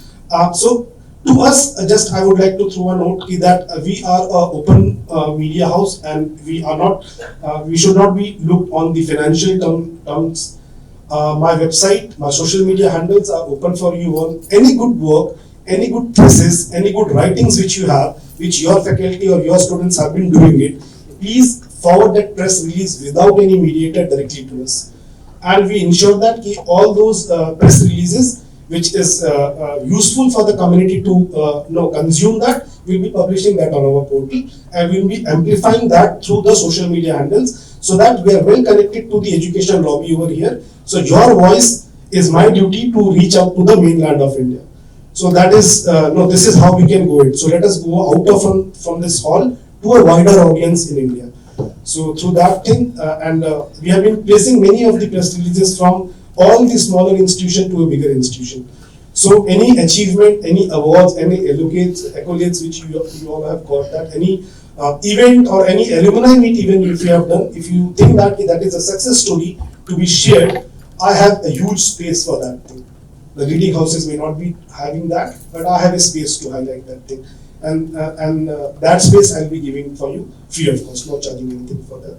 And with a promise that whenever we plan an event, I need a support in terms of students also, in terms of faculty also, and even why not to bring your owners and management to the lobby like this, so that they are also, at least for 10 minutes or half an hour, they are seeing and listening to what is happening. What is my role in making this, your campus as a smart campus and a digital campus. So ultimately, they are the people who have to sign on the checks to make their campus displays, and the efforts definitely we are there to put in across.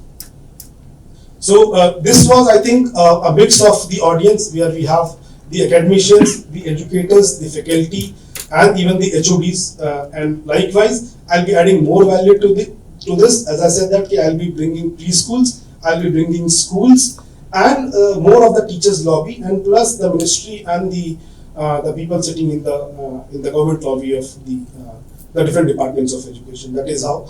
And we'll be seeing more vibrancy of the corporates coming in, from LMS to bus technical devices to app to many of the things which is much required in this part of land also. So I've been invited many of the ministers in the main events. From one of the ministers from Nagaland, he was also there.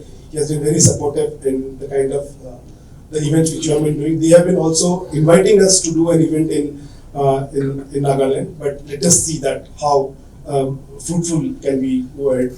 Before this, I would having a little arrangement over here. This is a felicitation ceremony we are going to start. I request the volunteers and the team over here to kindly make the arrangement so that a felicitation will be going over here. And this is a kind of a generous approach from the ArdorComm media to honor you and to regard for whatever exemplary work you have been doing in the field of education. More powers to you, and let me give that honor to present you a token of thanks and a certificate for the work which you have been extended to this community.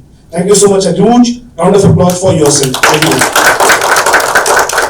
So we are just a BB media company. It has been 3 years now, and the kind of support we are getting from the entire education lobby. As I said that it's not only the education which we are into healthcare, we are into HR, and we are into governance and media entertainment and now. So 4-5 segments of communities which we have developed. I think these are the very important segments which need to be addressed, the kind of events we do in all other sectors. So share all your press releases and social media. Whatever pictures are there, you give us a day's time. All the high resolution pictures which you have collected today will be coming in the same group. And yes sir, we'll be continuing this with this group. We'll be dissolving a roundtable group to a Northeast leadership group. Like that, and it will be a kind of a dialogue happening over there. Anything in your campuses, if you're doing that, use this group to post that thing so that other people can also know. So it will not be coming only from us, but it should also come from your end. Only then there is a success. Renaming the group? Sir? Renaming the group. Renaming the group. To a Northeast leadership, is it good, or any suggestions if you have, you can. So Northeast leadership group for higher education, will be naming that group like that. And you can even give us the references if you have other leadership from your community to join that thing, so that they can also contribute that thing. And tell your PR people in your team to connect with us directly, sir. We also have a press release call up in the website. When you go, you can directly post it over there. A video, a message, or a content, anything can be published over there. So thank you so much.